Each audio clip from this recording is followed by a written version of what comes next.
Hello friends, this is your friend back with a new fanfic. What if Monster Naruto awakened the golden god powers within him and built a monster harem with Anko and Mei? If you like this story, don't forget to like, share, and subscribe, and leave your thoughts in the comments. Now, let's start. Chapter 1, Awake. Some say my father was a hero. In the eyes of our people, he was nothing but. In the eyes of our enemy, he was a butcher. He cut down the strong, the weak, and everything in between in the name of peace. The line between life and death is more intimate than we humans realize. They both accrue every day, sometimes at the same time. Hundreds of people are brought into this world and hundreds more leave it, and it's impossible to completely manipulate such things that are the unknown. We, humanity, spend our whole lives trying to do just that, live. We cling to the idea that just existing is enough. Life and death, said to be polar opposites. I see them for what they are though. My father, Namikaze Minato, hero or monster. Sometimes, the world doesn't need another hero. Sometimes, what it needs, is a monster. My name is Uzumaki Naruto, and I am a monster. A 6-year-old Uzumaki Naruto lay on his back in the cold dank alleyway that his attackers left him in not 5 minutes ago. He was beaten and broken, so much so that his body felt numb. Good. It was better if he couldn't feel the pain right now. He could somewhat hear the faint noises that the still-going celebration was making in the distance, mocking him with its cheery attitude, completely ignorant of his suffering. After a random man walked right into the young blonde, said man decided, after noticing who it was he bumped into, that he was going to relieve some pent-up stress on the village pariah. At some time during the beating others began to join in. Before it ended there seemed to be at least 10 of them.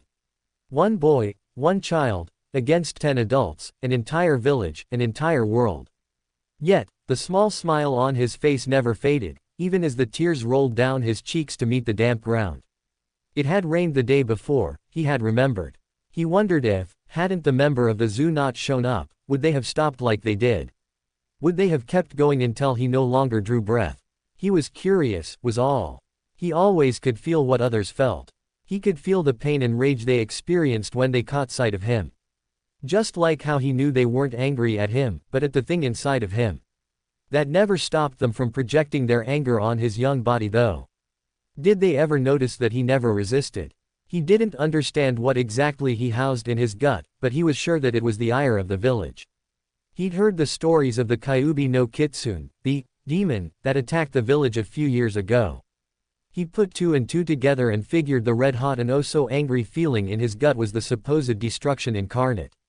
When he calmed his breathing and focused he could feel the massive aura that was the Kyuubi. He would search for something else, anything else within that storm of rage. He understood the feeling he found completely.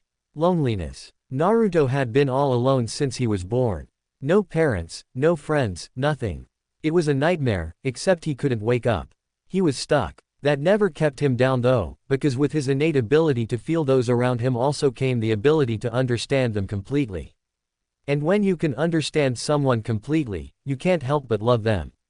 And Naruto did. He loved his village, his people, with his entire being. He could connect to others on such a level that if someone paid even a sliver of attention to him, they would realize that the boy was capable of feats no other human was able to perform. He, in the simplest way to put it, was doing the impossible, the unthinkable, the amazing. To connect and understand another's feelings and intentions to such a degree that you could practically understand what the other was thinking was as scary as it was incredible. And that was only the beginning of what Naruto could do with his natural talents. Compared to his other skill set, the empathy was just a small drop in a very large ocean. He had never used his other ability on another living being before, but he knew the outcome would be terrifyingly effective. Sighing to himself, the little Uzumaki finally stood, already healed of the beating he had received. If his pain caused others joy, even if only slightly, then he would take it.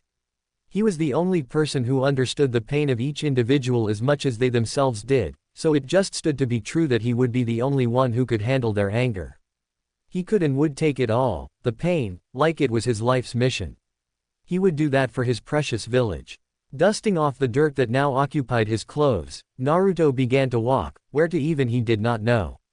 He felt drawn to something the moment he first stood. Like something, no, someone was calling out for help, calling out for him. They were scared, terrified, and helpless against whatever it was causing their intense fear.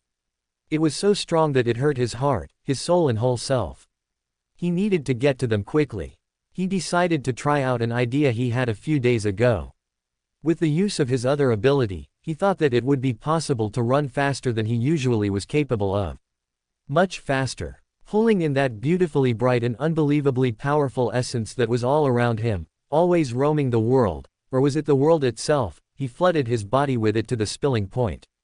He was now brimming with the unnamed and unknown energy, and he began directing it to his legs. Just like he had thought, his speed doubled. Not enough. He wasn't fast enough, not yet.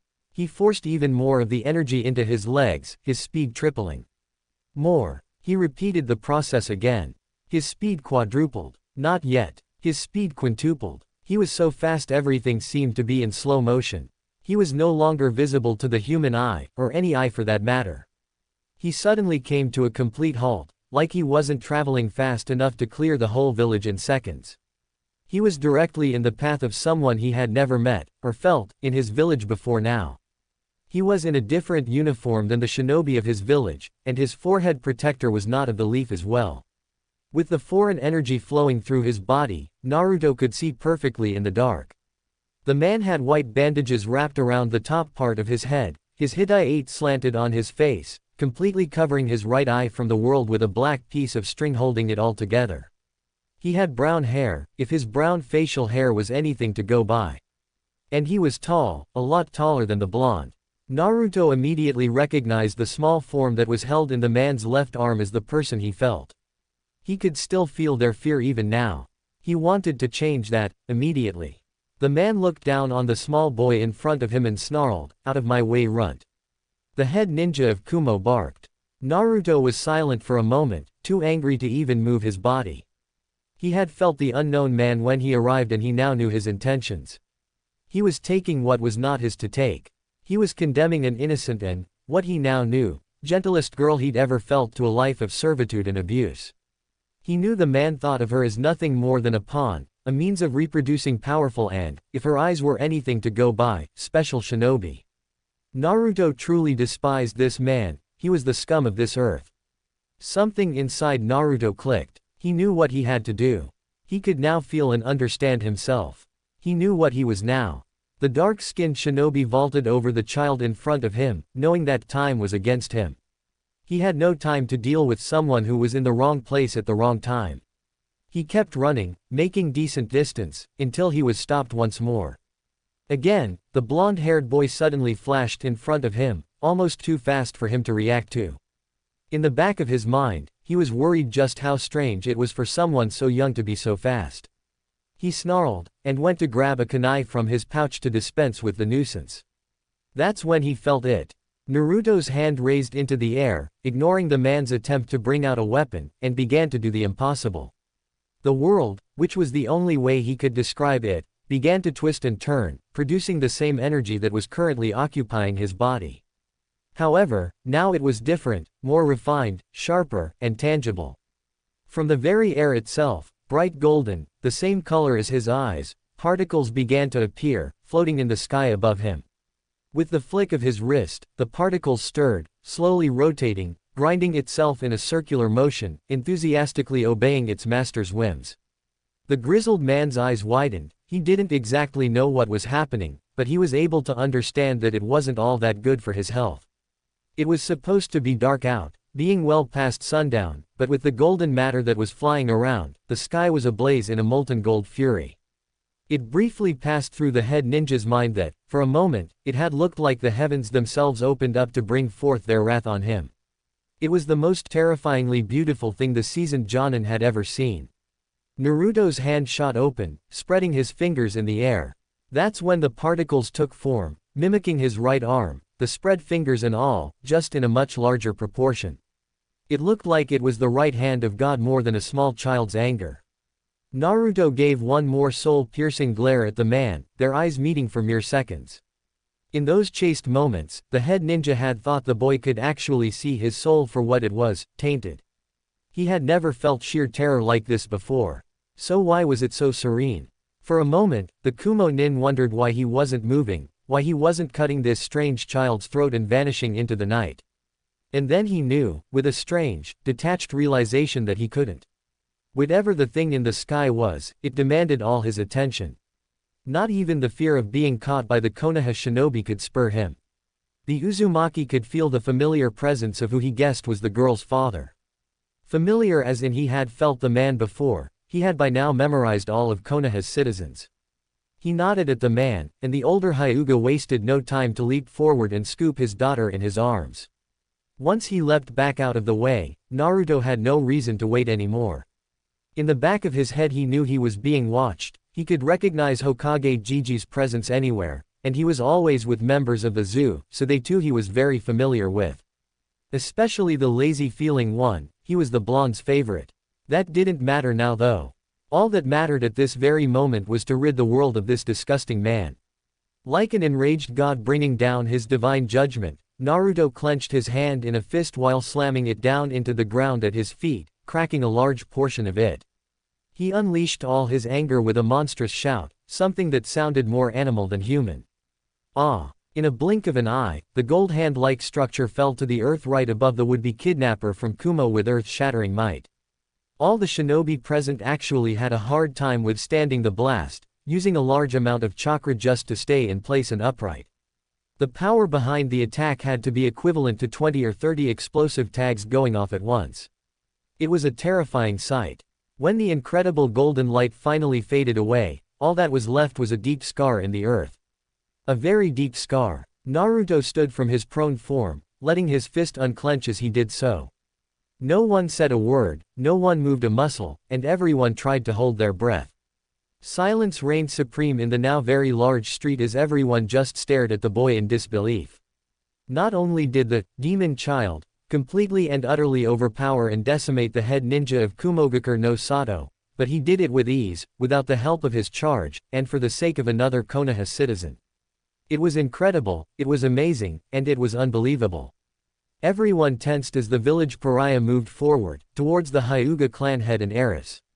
When he was standing right next to the man, Naruto gave him a gentle and warm smile, already able to feel the man's gratitude and unafraid feelings. That made Naruto happy, someone appreciated him. "Is she okay, mister?" Naruto asked softly, his gentle smile never leaving his face. Hyuga Hiyashi gave a smile himself, something not many were privileged to see, ever, and nodded. "It would seem so. I have you to thank for that, Naruto-san," the Hyuga man replied, still holding his firstborn. "I am forever in your debt." Naruto shook his head. "I'm just glad she's okay." Hiyashi nodded. "As am I." Sarutobi Hiruzen landed next to Naruto and gave the boy a questioning look. "We need to talk, Naruto-kun," were the only words that left the aged Hokage's mouth before his sunshined body flickered away, taking the blonde with him. As Naruto sat in the chair across the Hokage in the man's office, he felt no fear. He already knew what the man was going to ask. And he was going to answer with a smile, because he knew he had done the right thing. He had saved an innocent, and was proud of it. That made him a hero. He had taken another's life, and enjoyed it. That made him a monster. Whatever others saw him as didn't matter now though. He had found a way to feel. He felt alive. He felt free. He was finally awake. Chapter 2, Welcome to the Zoo. A deity is supposedly something divine, and as such should be judged by their ability to create and heal. Yet, we mortals judge the potency of a god's strength by their power to destroy and end. It's silly, really, if you think about it. The more a god is monster-like, the more people pay attention to it.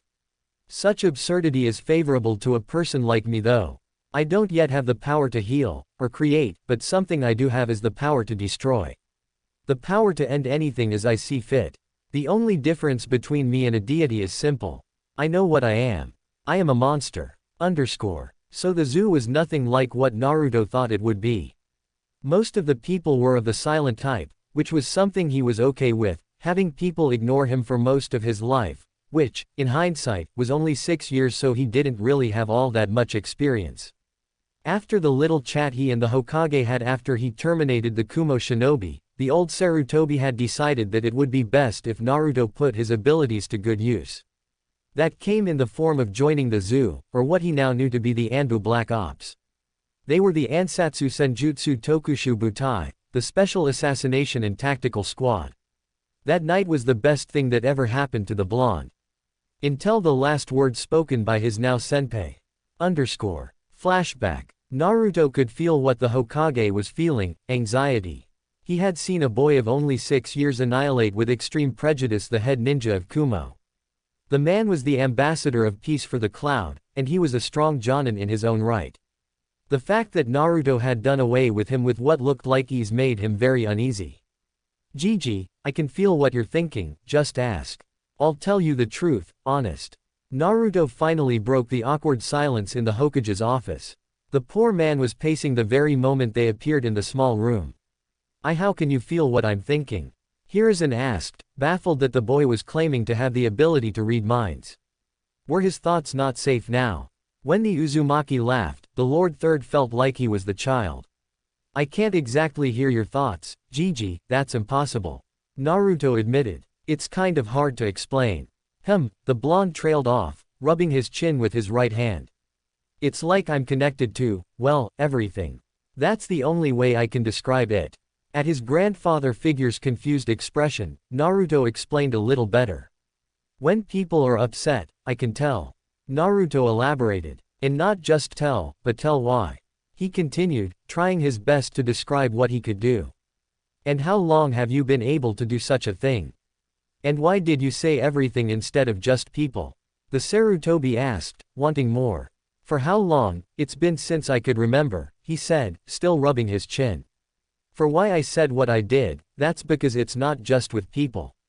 Animals and plants, really anything, as long as it's living. I guess I could say I'm connected with life. Here, Sarutobi noticed Naruto's eyes widen. What is it, Naruto-kun? His voice was riddled with fear. Naruto gave him a sheepish look. It's nothing, Gigi, I've just never thought about it that way is all. Maybe that's the best way to describe it. His closed hand met his open palm. Yeah, I'm connected with life. The Lord Third sighed. The boy was going to give him a heart attack. So how can you tell what others are feeling? I'm not really sure, Naruto admitted, but I can do it. He finished with a wide smile. The Hokage nodded, trying to process what he was hearing. And the golden matter you used on the Kumo Nin. That was what Hiruzen wanted to know the most about. If he had to guess, that was an A- rank technique. Most grown adults didn't have the ability to even use such high-ranked techniques, never mind create new ones. The last time an A-rank technique was developed, it made its creator a legend. The copy Nin was a man known far and wide. Yet, here he was, only 6 and already so far ahead of all those before him. It was unnerving to think that such raw talent and power was in the hands of such a young child. Naruto's smile grew, if that was even possible. I made it up. Hiruzen couldn't help but smile at Naruto's enthusiasm. What exactly was it? He needed to be the Hokage right now, not the boy's surrogate grandfather. Naruto chuckled awkwardly. Don't really know that either. Sarutobi sighed. Did the boy know anything about his own abilities? The way he could use them said he did, but that, surprisingly, was not the truth. Can you tell me anything about it? Anything at all? He asked, needing to know what the boy knew. Naruto nodded. Yeah, I can describe how I do it. When Hiruzen nodded, the boy continued. There's this kind of feeling in the air, like a constant energy that's always around me. I don't know why others can't feel it and I can, but I do know that it's there. He can't mean natural energy. The Hokage thought to himself. There's no way someone could be born able to feel it, right? When his Gigi didn't reply, he continued. When I need it, I can pull the energy into myself. When I do, a lot of stuff happens. He held up one finger. My body becomes tougher. 2 fingers, I get a whole lot stronger. Like yesterday, I lifted an entire tree out of the ground. 3 fingers, I get faster. I think I can outrun anyone in this whole village. Sarutobi highly doubted that. There were a lot of fast ninja in Konoha, but he didn't voice his thoughts. 4 fingers. I can feel others more, and farther away, too. Hiruzen's eyebrows climbed up into his hairline. This kept sounding more and more like natural energy by the minute. 5 fingers. And I can control and shape the energy around me, that's the gold dust stuff you saw forming the arm. Now that did not sound like something any sage the Hokage ever heard of being able to do. Naruto-kun, I believe you were born with the amazing ability to use natural energy, something only a sage is capable of doing. Hiruzen informed with a smile on his face. There is only one other person in this world that can use the sage arts, and that's my pupil, Jiraiya. Naruto shot up out of his seat. You mean I can use the same power as one of your students? He half asked, half yelled, excitement evident in his voice. Hiruzen nodded. It would seem so. But whereas he had to be taught the sage arts, you were born able to use them. Another smile ghosted the elderly man's lips. It's truly remarkable. Naruto nodded, a 1000-watt smile plastered to his face. So what now, Gigi? He asked, eager to learn more. Hiruzen thought on it for a moment. What was he going to do with the boy? He definitely needed to contact Jiraiya and have him come home. He needed to know of this mind-blowing discovery. He also wanted to train the boy. He knew he would become someone more powerful than even his father. Having a hand in teaching such a person would be a gift in and of itself. Throwing him into the academy would be a shame, his talents would be wasted in that environment. What could he do? An idea began to form. With a snap of his fingers, a man dressed in black clothing, gray armor, and a white face mask, a member of the zoo, appeared from within the shadows. It wasn't a surprise to Naruto, having felt the man's presence the moment he arrived shortly after them. He knew the man as the Lazy One, his favorite zoo member. The shock of gravity-defying silver hair just confirmed this. Inu, do you think you have room in your cell for one more? It was worded as a question, but it wasn't intended as one. When the god of shinobi spoke, you listened, no matter what you were asked of. Discreetly, of course, no one besides you will know his true identity, and only your team will know that he's even in Anbu. He added, never taking his eyes off of the Uzumaki. Naruto could feel the man's reluctance, and was intrigued that it didn't come in his dislike of either his age nor his burden, but something else, something personal. Why did the Lazy One care for him? After the split-second hesitation, the dog-styled masked nin saluted his Hokage, giving the aged warrior an affirmative, yes, sir, before turning his gaze to the blonde. It won't be easy, Inu began in a hard and firm voice. He then gave off the feeling of warmth and protectiveness, Kahai. Naruto gave a warm smile and nodded as fast as he could. I'll do my best, Inu-senpai. And with that said, Naruto could already feel the great things he was going to do with Inu. It will be tough, Naruto-kun, but I believe you can do it. I think you will be able to protect Konoha better than anyone else. The Hokage said warmly, his smile showing his pride for his successor's child. This was it. Welcome to the Anbu Black Ops. He would finally be able to do what he wanted the most, protect Konoha. Nezumi Kahai. Wait, what? End flashback. Apparently, Anbu operatives were given their codename by their captain, and Inu just happened to be Nezumi's captain. Well, he was going to be Nezumi's captain once he received all of the required training. Couldn't have someone out in the field that didn't know what they were doing. When he asked why he was dubbed Nezumi, Kakashi replied with, because you're tiny. A tick mark appeared on the blonde's forehead, like a mouse, he added, and was met with silence, small. Nezumi sighed. That was okay with Nezumi, he was only 6, he had time. All he had to do now was survive Inu's hell school, whatever that meant. It shouldn't be too hard. He was happy, and nothing could change that. Nezumi was miserable. If there was such a place as hell, Nezumi thought that it sounded like a nice place to vacation to. Hell school was painful and exhausting, physically, emotionally and spiritually. What the hell was wrong with his captain? Was he a sadist? That would actually explain a lot. Nezumi was currently sprawled out on his rock-hard bed, having moved into the Anbu headquarters the day after he talked to the Hokage and Inu-senpai about joining the zoo, which just happened to coincide with his 7th birthday. It was required of all agents to live within the Black Ops building. At first, Nezumi wasn't all that thrilled about the idea, but now, after 6 months of the place, he didn't even notice anymore. He chalked it up as just another thing he had to do for his village. Today had been a particularly painful day. His ability to manipulate natural energy was incredibly advanced, and the only person that could help him further his prowess with that was still not available. The Toad Sage was the kind of person who was very hard to find if he didn't want to be found. Apparently he didn't want to be found at the moment. Month 1 and 2. His training consisted of the usual required Anbu material, which included a whole lot of studying. Anbu had to have a certain level of knowledge in both foreign and domestic affairs. Nezumi found that he wasn't the biggest fan of books. But he did as he was told nonetheless, accomplishing everything Inu threw his way. The second month he had been personally trained by the Hokage in the ways of running a village. There was a lot of politics and other boring stuff involved, but Nezumi soaked it all up. He planned on becoming the greatest Hokage, the likes of which Konoha has never seen. He really wanted to feel free and awake again. The only way he could do that was if he was protecting his village, his people. Month 3. Another huge section of his training consisted of learning other shinobi skills. Inu had told him that he needed to be more versatile. A one-trick pony, whatever the hell that meant, was something he didn't want to be. Inu, who was now more of his sensei than anything, first taught him how to climb trees. Without his hands. That was something he actually enjoyed doing. And it only took 10 minutes. Inu Senpai, after a long and detailed lesson on chakra and chakra control, explained to him that it seemed that he had abnormally amazing chakra control. Such a level of precision was something apparently only Tsunade, who happened to be another Sanin he shared something with, could accomplish.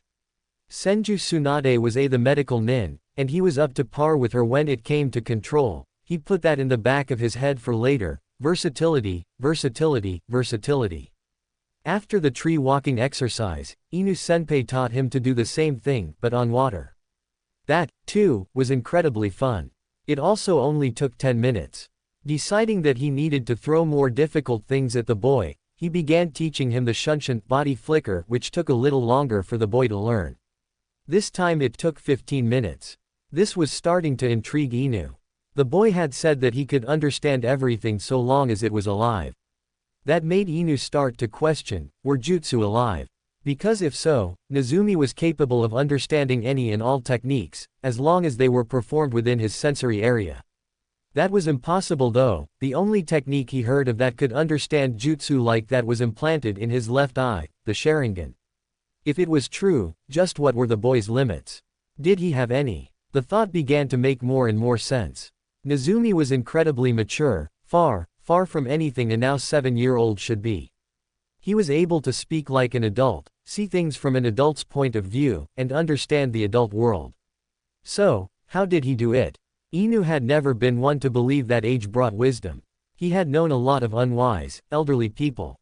He personally thought that experience brought wisdom, which was not the same thing. You could live your entire life ignorant if you were sheltered or reclusive. Obviously though, a 7-year-old, no matter how hard their life may be, did not have the required experience to be so wise in the ways of the world. Something else allowed him to be so mature. That something had to be his empathy ability. If he could truly understand others, then he had to have started understanding their feelings. Learning about love, hate, jealousy, greed, lust, joy, sorrow and everything in between must have been the strangest thing for someone so young. That was the only explanation Inu could come up with on how a mere child could comprehend the emotions that he was able to feel. It was impossible, but that just made it even more special. The rest of the month he had used to come up with a name for the tangible natural energy he used. Month 4. Nezumi was then taught Shuriken Jutsu. That took up a lot of his time. It was hard for him to throw the kunai at first because his hands were so small. After Inu taught him a trick that he used to do when he was young, apparently he was a young prodigy as well, that involved his chakra he caught on fast enough. Month 5. The next thing Nezumi had to learn was stealth. He was a little nervous about it at first, but after a couple of weeks he got the hang of it. Then it was Kenjutsu training. After the first day Inu thought he had finally found something the kid wasn't good at. He realized how wrong he was a week later. The cut on his back still stung from that. Month 6. As of late, Nezumi learned a lot of ninjutsu, finding it to be his favorite. With his perfect chakra control, learning genjutsu was too easy, and his taijutsu was still developing. With the natural energy flowing in his body, he didn't even need to actually land his strikes on his target. Ninjutsu, however, interested Nezumi the most. With his sage dust techniques, which he now called the gold natural energy he could manipulate, he was already ahead of most jonin when it came to power. But he couldn't solely rely on it, one-trick pony and everything. So the Hokage and Inu began to teach him elemental ninjutsu. The blonde's affinities were wind and fire, which also was special. He didn't have a Kekkei Genkai bloodline limit, not really, so the fact that he already had two affinities that complemented each other, was amazing. That's why the Uzumaki was so exhausted at the moment. Inu Senpai knew a lot of ninjutsu, as did the Lord Third, and they was making sure to drill as many into Nezumi as possible. His body was sore and limp, and he loved every moment of it. It reminded him that he was gaining the strength to do what was needed to be done. Things were going to change when he got out of these walls. Konoha's enemies would think twice before striking. Her people would know peace. Nezumi would be a hero. Even better, Nezumi would be a monster. It had been a whole year since he joined the zoo, and Nezumi had finally been cleared, field ready. He was nearing 8 now, and he was a certified member of the Anbu. He was nervous now though. Today was the day he met the rest of Captain Ine's team. He understood Inu's words when he said it would take the team a while to warm up to him. He was the youngest Anbu agent the elemental nations had ever seen. The others just needed to be positive that they could rely on him to watch their backs. They could. Inu had been extremely happy that he and the blonde were the same, patriots to the core, but still cared about the lives of their fellow citizen above all else. When Kakashi told him that those who abandoned the mission were considered trash, but those who abandoned their friends were worse than trash, Nezumi loved the saying so much that he asked if he could live by it as well. Kakashi, of course, said yes. He didn't even have to ask. The rate at which the blonde was able to learn and process, well, anything, was amazing. Inu didn't know of anything the boy couldn't do. He thought Nezumi was strong at first, but after Jiraiya had finally shown up, Inu prayed he never defected. Having to fight that would be bad for anyone's health. They'd die, plain and simple. He wasn't invincible though, and Inu was happy that the blonde realized that. Anyone could fall when arrogant or outnumbered. Nezumi took a deep breath. Here we go, he whispered, pushing through the double doors of Team Ro's designated lounging area. He was immediately met with stares. There was a small boy in a standard Anbu uniform and they didn't like where this was going. The Uzumaki agent took in his surroundings for a moment. The room was of medium size and Spartan. All there were gray walls and 3 very large black couches. The couches were set up so that they were connected, and a long glass table was centered in the middle of them. Ah, Nezumi Kahai, you made it. Inu called out over the palpable silence. Come here, I'll introduce you to everyone. Nezumi gulped, but obeyed nonetheless. Yes, sir. When the blonde made it to his captain, Inu put a hand on his shoulder. Everyone, I'd like you all to meet Nezumi. He's going to be assigned to Team RO for a while. No one said anything, but they didn't have to. Nezumi could feel what they thought of him. Great, we're stuck with some brat. What is the Hokage thinking? Hey, isn't that? No, it couldn't be. That last one almost made Nezumi flinch, but he stayed composed. I hope we can work well together. The blonde bowed. Inu cleared his throat. Right, well, let's report to Hokage-sama. I think it's about time for the newbie to take on his first mission. Nezumi gulped. 2 months. It had been 2 months since he joined Team RO and they still treated him like trash. He was officially the team's censor and not a frontliner, which is what he wanted to be, and the missions they carried out had little use for his abilities. He did spot an enemy ambush 2 weeks ago, but apparently that wasn't something that warranted much respect. He had been training for so long and he still couldn't wake up. It was somewhat annoying. Nezumi was currently sprinting through the forests that occupied the border of Hai no Kuni and Tsuchi no Kuni with Tora and Usagi, 2 of the people who disliked him the most. Inu Taicho said that if he worked with them more that they would have to warm up to him sooner or later. Nezumi highly doubted that but followed orders all the same. The 3 of them were doing a simple border patrol, making sure everyone stayed in their own countries. Simple enough, right? Nothing was ever simple. Nezumi signaled to the 2, stopping their fast-paced travel. What is it, kid? Tora asked, annoyed that the blonde was holding them up. 2 people are headed right for us. He signed in Anbu code. They aren't friendly either. He took another second to analyze the incoming shinobi, trying to understand what it was he was feeling. His eyes widened. Shit, he whispered, causing his comrades to take defensive stances. What they heard in his voice made them wary. What was going on? They must have felt me as well, the blonde thought to himself. If Tora and Usagi die because of me. Get out of here you two, Nezumi whispered. His tone was serious. The only female of the group, Usagi, spoke up. Look kid, no matter how special you think you are, you can't just order your senpais around. She was giving off an annoyed emotion, Nezumi could tell. You're still just a brat. The blonde sighed. Were these people ever going to show him respect? So far Inu was the only person to welcome him into the fold. Usagi senpai, there are 2 Jinchuriki on their way from the direction of Tsuchi no Kuni. He informed them. They have probably felt my Biju's presence and decided to investigate. He could feel their fear. Don't worry, they're here for me, not you. He tried to calm them. Go. If I don't return, then Konoha will know where they stand with Iwa. He felt their disbelieving minds. You're going to sacrifice yourself for us? Tora asked, astounded. It was no secret that both he and Usagi hated Nezumi, so why the hell was he doing this? Why? The 2 ANBU's hearts almost broke when he took his mask off and smiled at them, of all things. Because we're comrades. You'd do the same for me if it was the other way around. Nezumi sometimes wished he couldn't feel people's hearts. No he wouldn't. Nezumi steeled himself. Anbu didn't cry. Now go, he repeated, this is my fight. And with that, he turned around and took off in the direction of the fast approaching Iwa Nin. It was a warm and sunny day, the complete opposite of what it should have been.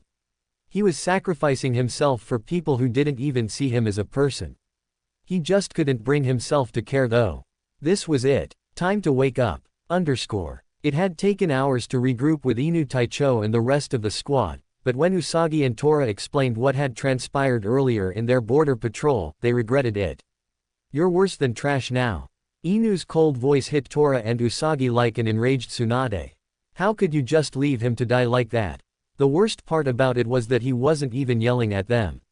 He was speaking in a soft and very scary voice. But Usagi tried to defend herself but couldn't think of anything to say. They had abandoned someone who truly cared for them. They knew of his abilities to feel almost what others thought. He must have known what their response was to his attempt to establish a bond. The 2 ANBU's hearts almost broke when he took his mask off and smiled at them of all things. Because we're comrades, you'd do the same for me if it was the other way around. Nezumi sometimes wished he couldn't feel people's hearts. No he wouldn't. They didn't get the chance to speak again. Inu was gone, out to look for his wayward Kahai. Minutes after Usagi and Tora left. Nezumi, no, he was Naruto now. He was awake, was face to face with 2 S-class Jinchuriki.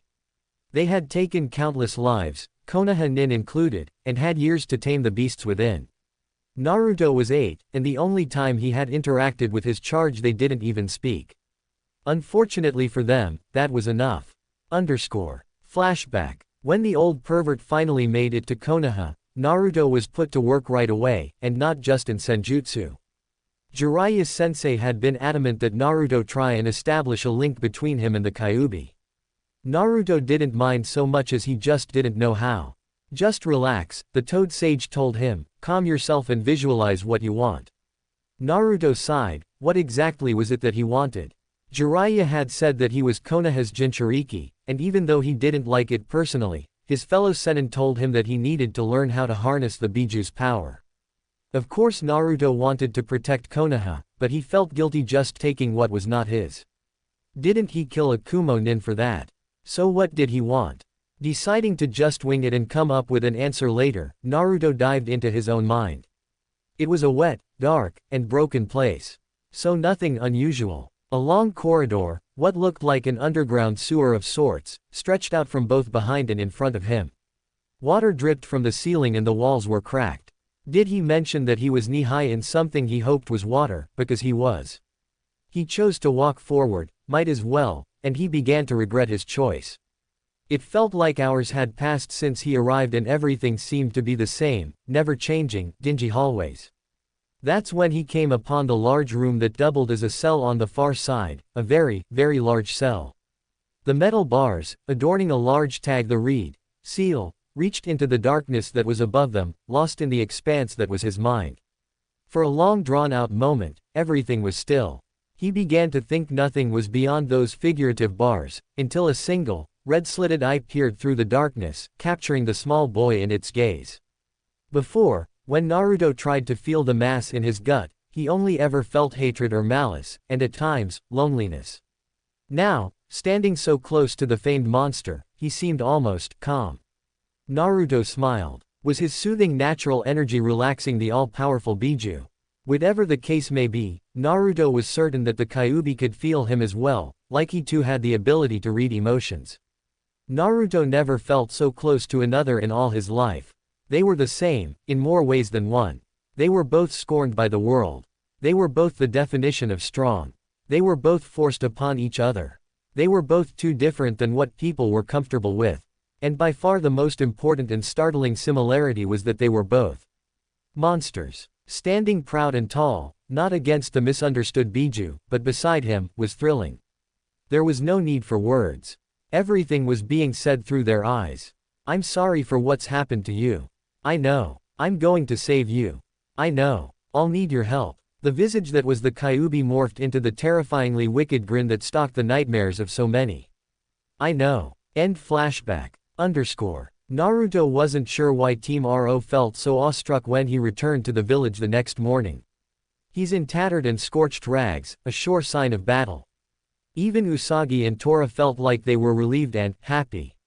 His face mask is nowhere to be seen and he's covered head to toe in soot. That was strange, but Naruto was never one to look a gift horse in the mouth. What happened to you out there? Still he was disappointed in himself. One got away. Kakashi stored his observations away for after what was to come.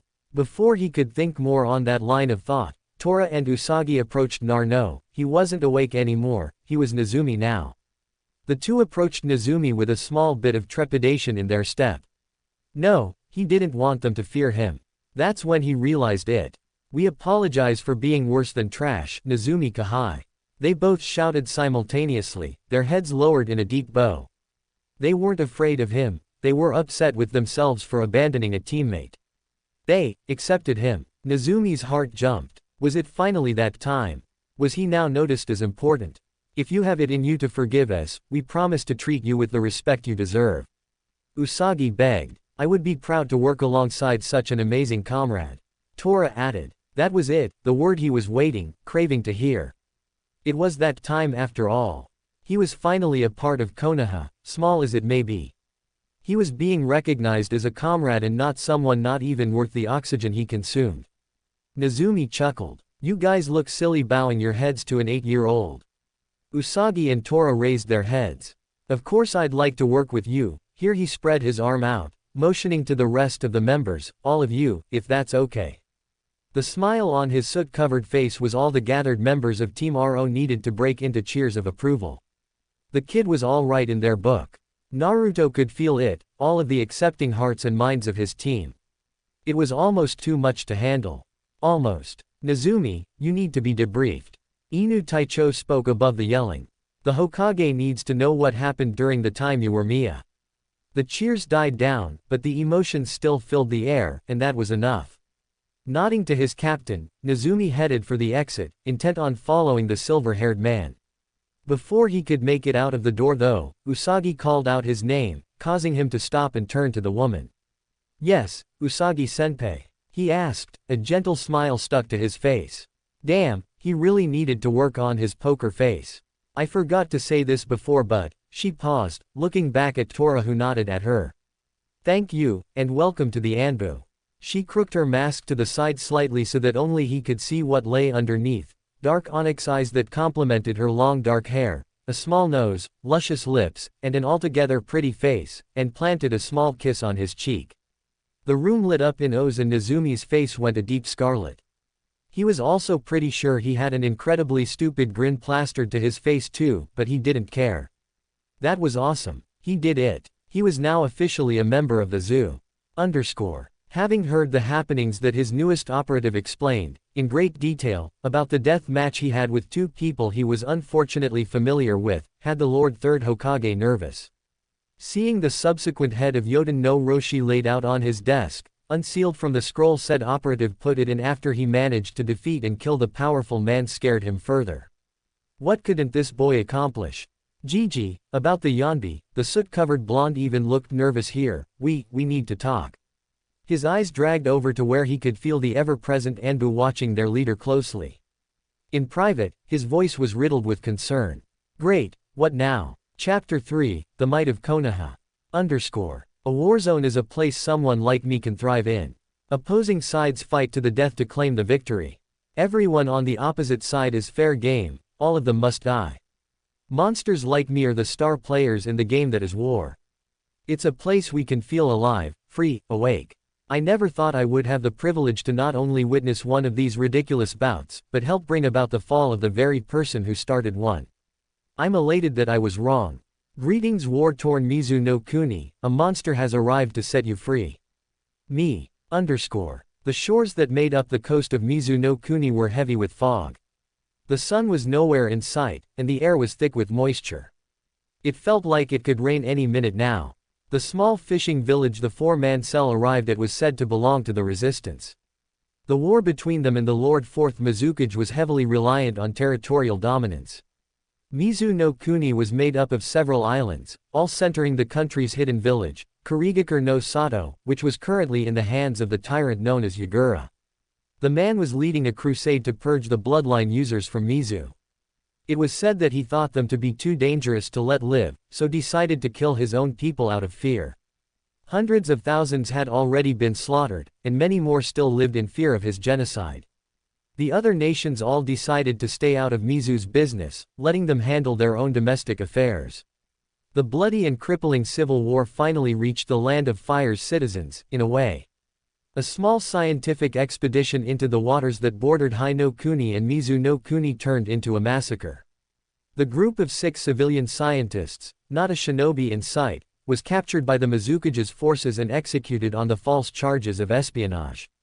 Konoha received their heads a week later, courtesy of the Mizukage himself. Yagura was a fool, because now Konoha had him in her sights. She cried for his blood, and his blood she shall be given. The Mizukage was playing a dangerous game by poking the sleeping dragon that was the god of shinobi's wrath. That's why the Lord Third ordered a small contingent of Rohan to join the resistance and strike at Yagura directly. Taking a deep breath of the cold, salt air-riddled afternoon air of the shoreline, Nezumi glanced at the captain of their newest assignment, Neko Senpai. The woman had long beautiful purple hair, and that was all that Nezumi knew about the cat-masked operative.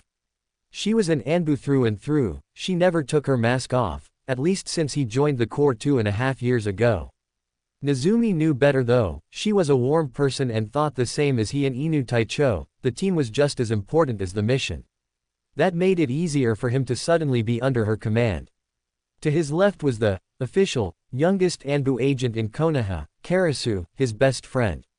The crow-masked operative joined the fold half a year after the little incident that caused Team RO to finally accept him.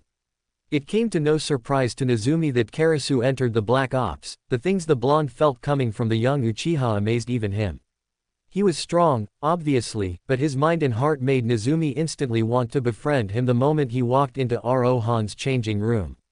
Being the closest to him in age was a factor too. After a few missions together, the two became quick friends and were usually paired together. Team RO had been a little more accepting when the 10-year-old joined, after working with an 8-year-old juggernaut made sure they'd never judge someone by their age again. Crouching next to Karasu was the newest member of Rohan, Saru. It was strange, first Karasu, and now Saru called him Nezumi Senpai. He was too embarrassed to refer to them as Kahai though, he was only 10 now. They were both at the very least 2 years older than him. Saru had shown a lot of respect to Nezumi right away, and that confused him greatly. The monkey-masked man had explained that he was somewhat of a celebrity among the younger operatives at HQ, even if it was just a rumor. A child with the strength of an entire army was what they described him as, and some even said that he was invincible. Nezumi was less than pleased about the rumors. His status as an operative was top secret. He was the Hokage's personal shadow, a silent defender. He didn't mind fame, but his Hokage had wanted him to be a whisper, not a poster boy for the village. They had Itachi for that. Of course, Saru was in his mid-20s, but that was apparently young enough to look up to the legend that was slowly coming forth.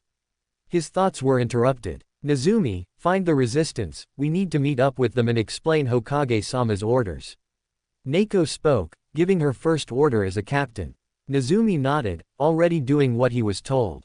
The village was small and not a lot of people resided in it. That made it incredibly easy to lock onto the strong chakra signatures that he was sure belonged to the resistance. Done. They're not far from here, just northeast of this position, 10 minutes I'd say. Nezumi replied, waiting for the next orders to be given. Lead the way, she said, confident in his abilities. Having worked with the young blonde for the better part of 2 years made her a firm believer that he was in a league far out of her reach. She was just glad that he was letting her run the show. Someone else that knew that they were the greater would have given her trouble during the entire assignment. That's why she respected Nezumi. He was far from arrogant and loved to cooperate with his team, always listening to orders and offering help whenever it was needed. Yes, Captain. And with that, he took off in the direction of the higher-than-average chakra signatures, leading the cell for the short duration. He took in the sights of the village as he raced across it. There were a lot of shops, and the ground of the shopping district was made of cobblestone, different. The people here looked so sad, and the young Anbu operative could feel their suffering. Good. Now he had more of a reason to fulfill his Hokage's orders. Yagura had to die. Like he said, it only took 10 minutes before they reached a seemingly random hut at the edge of a dock. Nezumi knew better, he could feel the shinobi below them.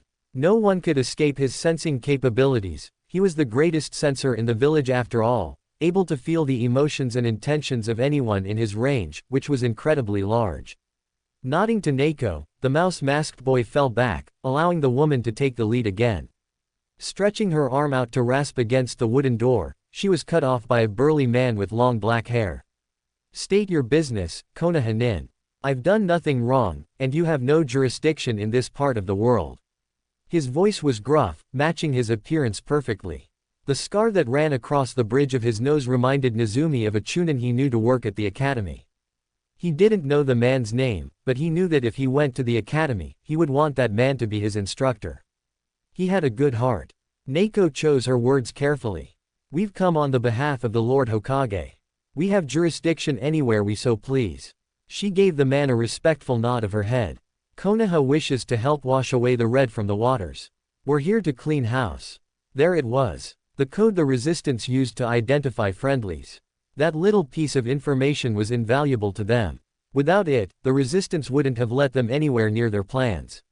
What they say about Jiraiya must be true, the man was a master spy. Wait here for a moment, was the man's reply, disappearing from the door to enter the small shack. 5 minutes later, the man returned and ushered them into the hut, which would have looked strange to onlookers. The hut looked like it could only fit 2 of them in at the same time. The hut itself was just a ploy, what lay underneath it was the true hideout. The underground tunnel was very large, an experienced Doden user must have had a hand in creating it. The tunnel stretched out for a small distance, which led out in an even larger room. There were people scurrying about like worker bees. Nezumi chuckled, it was like a hive. So that must mean the absolutely beautiful woman with long, auburn hair sitting at the very large table in the center giving him a predatory glare like he was her prey was the queen. This should be fun, he thought to himself before joining Neko and the rest of the team in making their way to the obvious leader. The smirk on her face kind of excited Nezumi. So, Konoha finally decides to send assistance and all we get are 3 Anbu. She shook her head in mock hurt.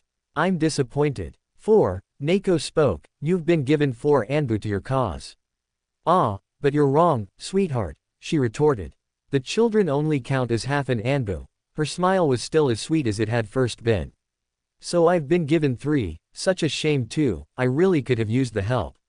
Saru decided to speak on behalf of Karasu and Nezumi. You're going to eat those words later on, beautiful. Nezumi sighed, Saru was always hitting on women. Even now, in a foreign country and in the presence of what the blonde could feel to be a powerful kunoichi. The woman's predatory smirk intensified. Yup, Nezumi definitely liked this one. Oh, now I just can't wait to see what the youth of Konoha is capable of. She almost sounded genuine, but she couldn't escape Nezumi's abilities.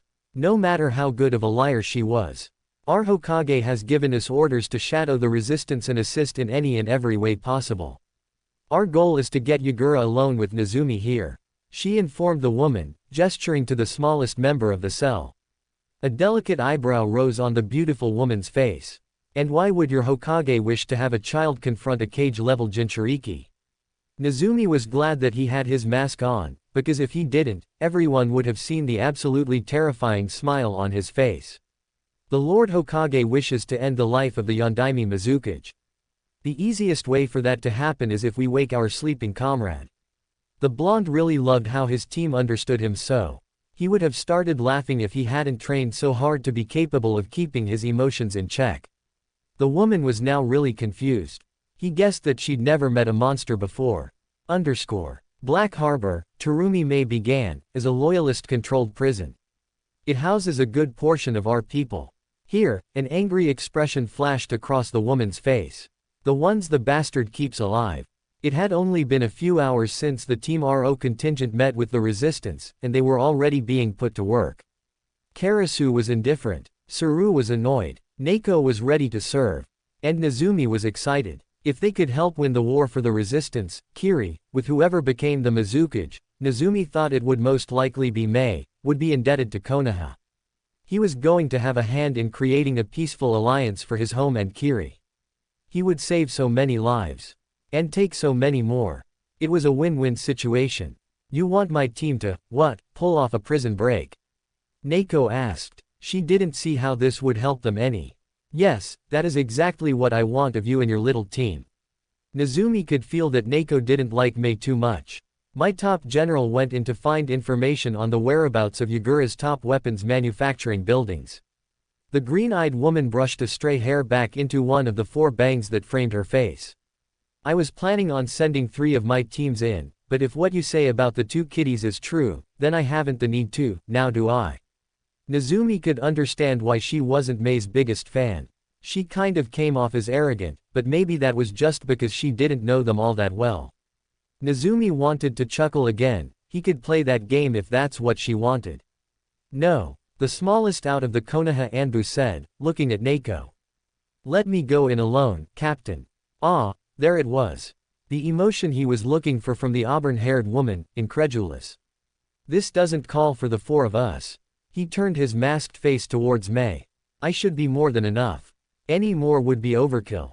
While Terumi was shocked into silence, Neko was mulling it over in her head. Nezumi usually never outright asked for a solo assignment, he was just given them because he was the only person strong enough to take them on. So why was he doing so now? That's when she realized what he was thinking. The resistance didn't trust them, and worse, they thought they weren't capable.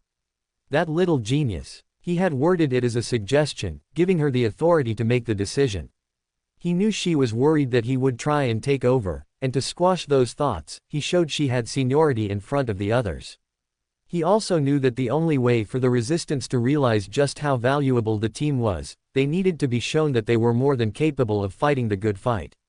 If the youngest of the group could take down an entire prison filled with enemy combatants, not only would the cell be shown respect, but he'd be showing them Konoha's might.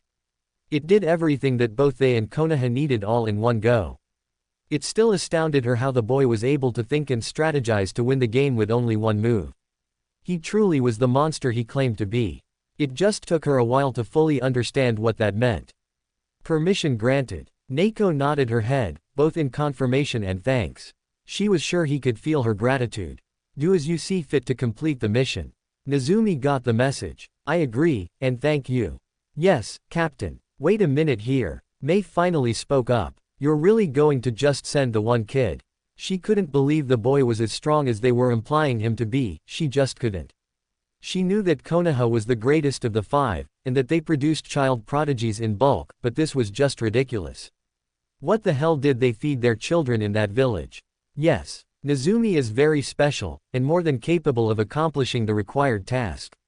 Neko replied. Don't be so quick to underestimate the ninja of our village. It's fell mightier shinobi than you.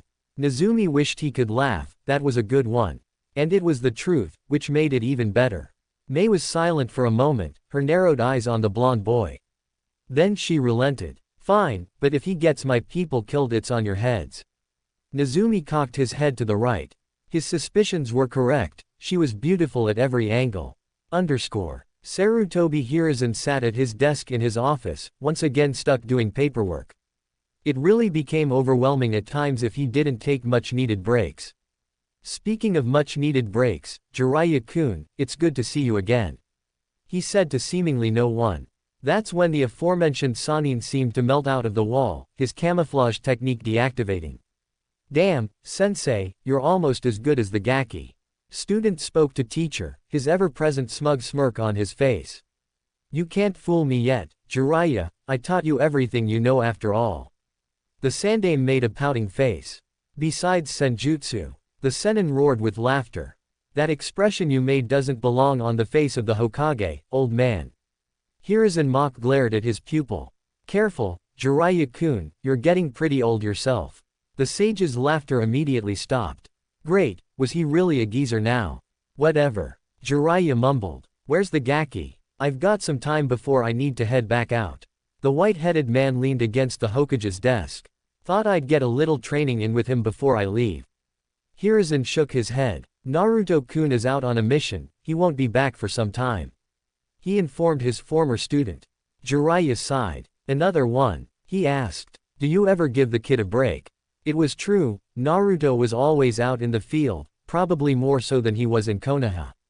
His mission count was off the charts, and he hadn't failed a single one yet. He'd been virtually everywhere the elemental nations had to offer, and that was a year ago.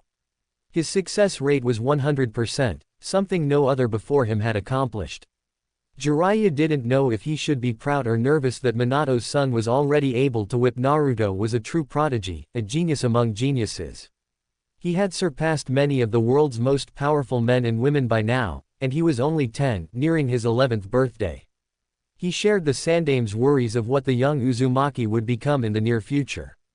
Hopefully he would stay the same, a loyal Konoha patriot. He enjoys what he does, Jiraiya. The Sandaime said, rubbing his temples with his thumbs. He gets restless if he doesn't serve. He finished. I guess, the Toad Sage mumbled. So, what are you having him do this time? He asked, curious of what the blonde was up to. The tales that he would hear from the Jinchuriki were the stuff you'd tell your children at night. Knights saving princesses, heroes slaying terrible beasts, and, his personal favorite, when the boy got the girl. That was a toned-down version, of course. You couldn't tell your child someone their age was killing and slaughtering his enemies in mass, or how that same child was performing things that could make even grown men sick. And he never really got the girl. He'd just sometimes receive a thankful peck on the cheek or forehead. But Jiraiya digressed. I sent him to Mizu no Kuni. Hiruzen replied. I'm having him deal with the little problem over there. And by little problem, you mean the civil war, don't you? Jiraiya asked. So nothing too different then, save a country and kill off a repressive tyrant that's gone mad with power. His deadpan was barely concealed. That sounds just peachy. Hiruzen nodded. Indeed. I'm glad you understand. Jiraiya sighed. He really missed his godson. Nezumi now understood why the prison was called Black Harbor. The walls that encased the prison were made of some sort of black material that could withstand several high-ranking ninjutsu, or so Mei would have him believe. Yagura made sure that his prisoners of war had no hope of escape. Take away a person's hope and they might as well be dead. Walking husks of the people they used to be was not a life worth living. The black material was the reason why the prison was so hard to break into. And this so-called impossible feat was what Nezumi was tasked with completing. He first needed to break down the almost unbreakable walls, storm the prison, free the prisoners, and then find and escort this Ao-san back to the base. It was either that or sneak in and do everything covertly, but Nezumi decided to send a message to the Mizukage.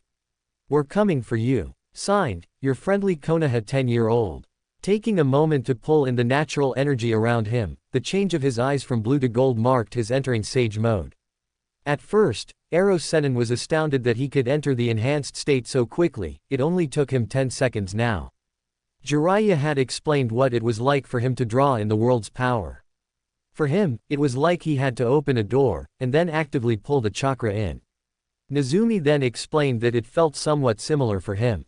It was like he had to open the door, but instead of having to consciously pull the energy in, it would instead feel like the natural energy rushed through the door, excited to be reunited with him again. He inspected the structure for a moment, and then decided to just hit it with one of his more powerful techniques and hope for the best. He was almost positive the walls would fall. Nothing should be able to withstand his sage dust techniques. Raising both of his hands into the air, he began to shape natural energy into a tangible form. He was sure that the prison guards knew he was there now if the high-pitched alarms that started going off were anything to go by. It mattered not, he was going to complete his mission. The energy took the shape of a giant golden-shaped warrior that formed around the blonde. He didn't know it at the time, but he was in a way recreating a very rare and powerful Uchiha technique.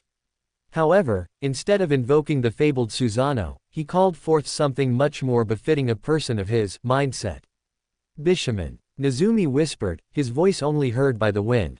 Come forth, so that I may bring about justice to those who would deny the laws of our freedom.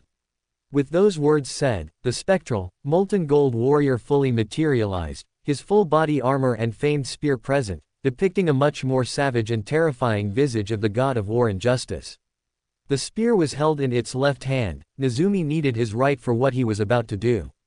Bishamon was topped off with a fiery gold halo, which oddly enough only appeared every other time he summoned the guardian. It briefly passed through his head that he was waking up now. Naruto was who he was at this moment, so he took his mask off, even though both Inu Taicho and Hokage Jiji kept telling him to stop that bad habit, and gave the world a smile in greeting. Uzumaki Naruto, the monster, was awake. He let his arms fall to his sides. He didn't need them anymore. Bishamon did what his mind commanded. He took another second to take in a deep breath, basking in the salt-smelling air.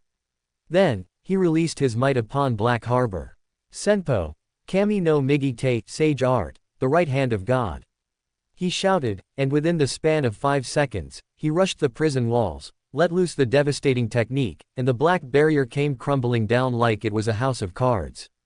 The image of Bishamon smashing his right fist into anything brought a happy smile to Naruto's face, which in this case didn't matter, because he was already smiling at the world.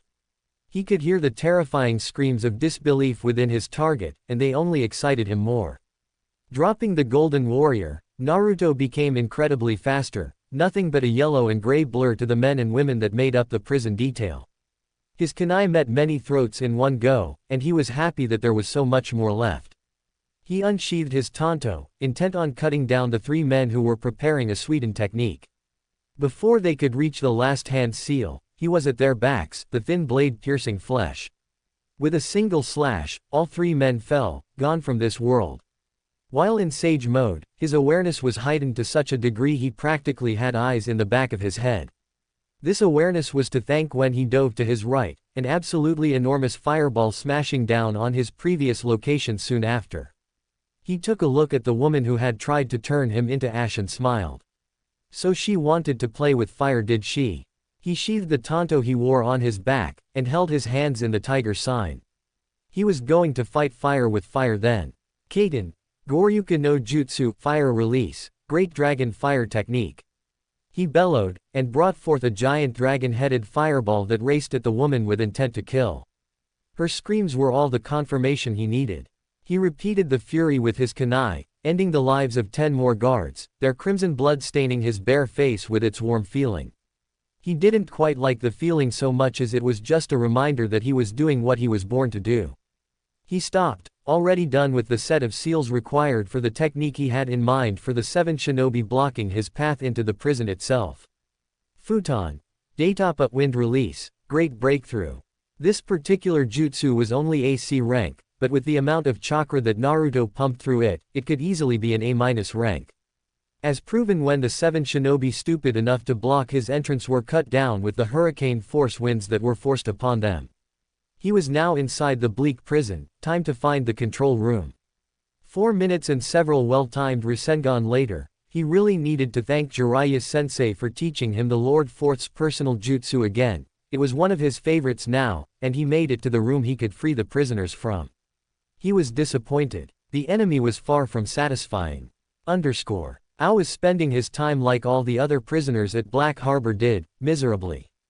The staff, didn't allow them any pleasantries, they had to sit in their cells and rot. The ex-hunter Nin was surprised that they remembered to feed them. That in and of itself was a small miracle with the amount of attention they paid them. He had been stuck in this hellhole called a prison for far too long. He hated himself now for volunteering for this stupid mission. He was just terrified when Mei-sama would mishear him and threaten to take his life. That had been why he volunteered. He had commented on how young the shinobi of Kiri were looking nowadays, and how he remembered back in his day, when he was young and not so old looking, that you'd rarely see someone so young make it into the ranks of the village. That, somehow, translated into him calling the powerful Kunoichi old, and therefore unable to make a man fall in love with her age-riddled body. Ao had no idea where she got that from his little side remark, but the woman had promptly threatened to kill him, and that's how he ended up stuck in here, on his own accord no less. The things he did for his country. That's why, when he heard the alarm bells going off, he had shouted for joy, which was not befitting of a strong man at all. He was just so tired of the nothingness that made up his days for the last 2 months. At least he got the information he came in here for, so that made it, at the very least, worth it. That thrice-damned Yagura was an evil genius. He had constructed a weapons factory underneath the village of Shio, which resided on the farthest of the southern islands. It was going to be a pain in the backside for the resistance to get to, it being so deep in Yagura's territory and all. They'd need the backing of several powerful shinobi, which they possessed, but the casualties would almost make it not worth the trouble. Unless they somehow convinced another village to assist them, I was thinking that the weapons factory would remain untouched for a good while now. Not long after the alarm was raised did his cell door open. The resistance did an excellent job with this one. He thought Mei-sama would send 3, maybe 4, teams to extract him, but the speed at which he was released from his cell would make him believe she'd sent 6 or 7. Did he really mean that much to her? His delusions were severed when he heard the young male voice call his name. Ao-san. The blue, moosed-up-haired man turned to where he could hear the voice. I'm looking for an Ao-san. Does anyone know where Ao of the resistance is? Why was there a child calling his name? You there, boy? Ao called out, wanting to know what was going on. Where were the teams that broke him out? I am Ao of the resistance, what is it that you need? He emitted an annoyed feeling. Why was there a boy looking for him? Ah, so you're Ao-san. Good. Mei-san has sent me here to retrieve you. He sighed. But I guess we don't have very far to go though. Ao raised an eyebrow. Why would Mei-sama? He put extra emphasis on the proper way to address the powerful woman. Send a child, to Black Harbor of all places, with the retrieval team. He asked, confusion lacing his words. The boy scratched the back of his head. I am the retrieval team. He laughed somewhat sheepishly. It's just me. Ao was silent for a long moment, an owlish look on his face. Did he just hear that correctly? Did this young blonde boy just claim to do what he thought 7 teams had done? Was he claiming to have broken into Black Harbor, taken out all of the guards, and then set him, along with everyone else being held captive, free by his lonesome? He was so shocked that he missed the boy's slightly chuckle. He didn't know it yet, but Naruto could feel how astonished and disbelieving the Kiri nin was. Come, your commander is closer than she should be. It was Naruto's time to be annoyed. Did the woman truly underestimate Konoha? They were the strongest military force in the elemental nations for a reason. Ao nodded dumbly and followed the boy he just realized was a Konoha Anbu of all things. Was the leaf really so far ahead of Kiri that their children outstripped experienced Jonin? When the boy identified as Nezumi left with the guide who was to escort him to Black Harbor, Mei had followed shortly after. She had taken a small team with her too, so when the boy realized that he wasn't as strong as he thought he was, she could step in and do what needed to be done. What she had witnessed truly opened her eyes to how outclassed they were compared to Konoha. The blonde had first whispered something that no one present could hear, and that's when that thing showed up. She wasn't a very religious person, but even she knew of the god of war and justice, and when she saw the child, if he could still even be called one, not only summon him, but command him, she had been terrified. One strike from the golden god collapsed the unbreakable walls, and that's when the boy began his massacre. The first batch of shinobi that he encountered was run through like butter with a simple kunai. He had no trouble at all, it seemed, with nothing more than that. Then he had used the tanto strapped to his back to cut down 3 guards so quickly even she couldn't make it out. When she saw the giant fireball crashing down on him from his blind spot, she had thought it was over. That's when the boy dove out of the way. Apparently, he didn't have such a thing as a blind spot. The dragon-like head he spit at the woman responsible for the flames that almost toasted him was all it took to end her life. Mei couldn't believe that a child was so good at killing. And the smile on his face while he did these things unnerved her. He then went back to a simple kunai to the throat method, taking out at least 10 more enemies. After he was blocked by what looked like to be 7 shinobi, he unleashed an absolutely ridiculous amount of force in the form of a futon jutsu. When he had entered the prison, all she could hear were the screams of the men and women that made up the prison guard and small explosions. She saw all of the prisoners, some she recognized, some she did not, fleeing the carcass-covered grounds of the confines. Shortly after, the blonde, alongside Ao, made their way right for her. She wasn't surprised. He knew she wouldn't doubt the boy ever again. Team RO had earned her absolute respect. Before the two could make it to her and the few shinobi she took with her, the boy stopped and turned, telling Ao something she couldn't hear. When her general nodded a bit confusedly, she didn't know what to expect next. Ao made it to her and saw her confused expression. He said he didn't like the prison. Ao whispered, "So he's going to raze it to the ground," he finished, somewhat hesitant of his own words. At that moment, the whisker-faced boy, which she now found to be both adorable and frightening at the same time, brought his arms into the air once again. The gold substance that his last attack was made of formed again, and with a shout of "Tenmei, Heaven's Decree," Black Harbor was flattened out of existence by a huge beam of golden light from the sky. Terumi Mei had just witnessed the most terrifying thing in her still young life. She had seen a child of Konoha, no older than 10 she guessed, completely decimate an enemy stronghold by himself. She'd remember that day for the rest of her life. That day, she had witnessed it. The Might of Konoha. Chapter 4, Hell Hath No Fury. I sometimes wonder if my talents are nothing more than a curse. Why was I, someone so young, given the ability to understand things with such clarity? Time and time again, I find myself regretting the power I was given. Why me? The need to be a monster grows more and more with each passing day. The more I try, the more I find ways that I am what I claim to be. Be it mentally, physically, or spiritually. So why is it that I usually end up a hero? At the end of the day, I ask myself these very questions, and reply with the very same answer. Who cares? I am a monster, be it Nezumi or Naruto. And every day, I become more and more okay with it. When Mei returned to where Neko and her team were on standby, the young blonde that accompanied her was now Nezumi. He'd had his fun. It was time to put the mask back on and act like he wasn't a monster. Neko smirked under her porcelain mask. The way the leader of the resistance kept glancing at her Kahai told her all she needed to know. The woman had witnessed, with her own 2 eyes, the power Konoha had at its beck and call. Good. Now they'd pay attention to what her and her team said. The benefits of knowing a monster. I take it Nezumi was more than efficient in proving that you have been given 4 operatives who are more than capable of fighting the Mizukage's forces. Neko said somewhat smugly. Having Mei actually say that her Kahais were only worth half an agent really bothered her, and to see how the woman reacted to Nezumi's actions made her feel more than a little smug. Nezumi knew as much, even without his abilities to feel others. Her tone said it all. The benefits of being a monster. Indeed, Mei finally said reluctantly. I'll make sure not to underestimate you or your team again. She bit out. You have my word. The woman actually looked to be in pain, sorry. There. She said it, now it was time to move on and forget it. She would be hard-pressed to admit that she was wrong and apologize to a Konoha nin again. She loathed having to do it a first time. Apology accepted, Mei-san. Karasu replied with a respectable nod of his head. You didn't know if you could put your faith in us. Wow, this was the most the auburn-haired woman had heard the black-haired boy speak the whole time he'd been with the resistance.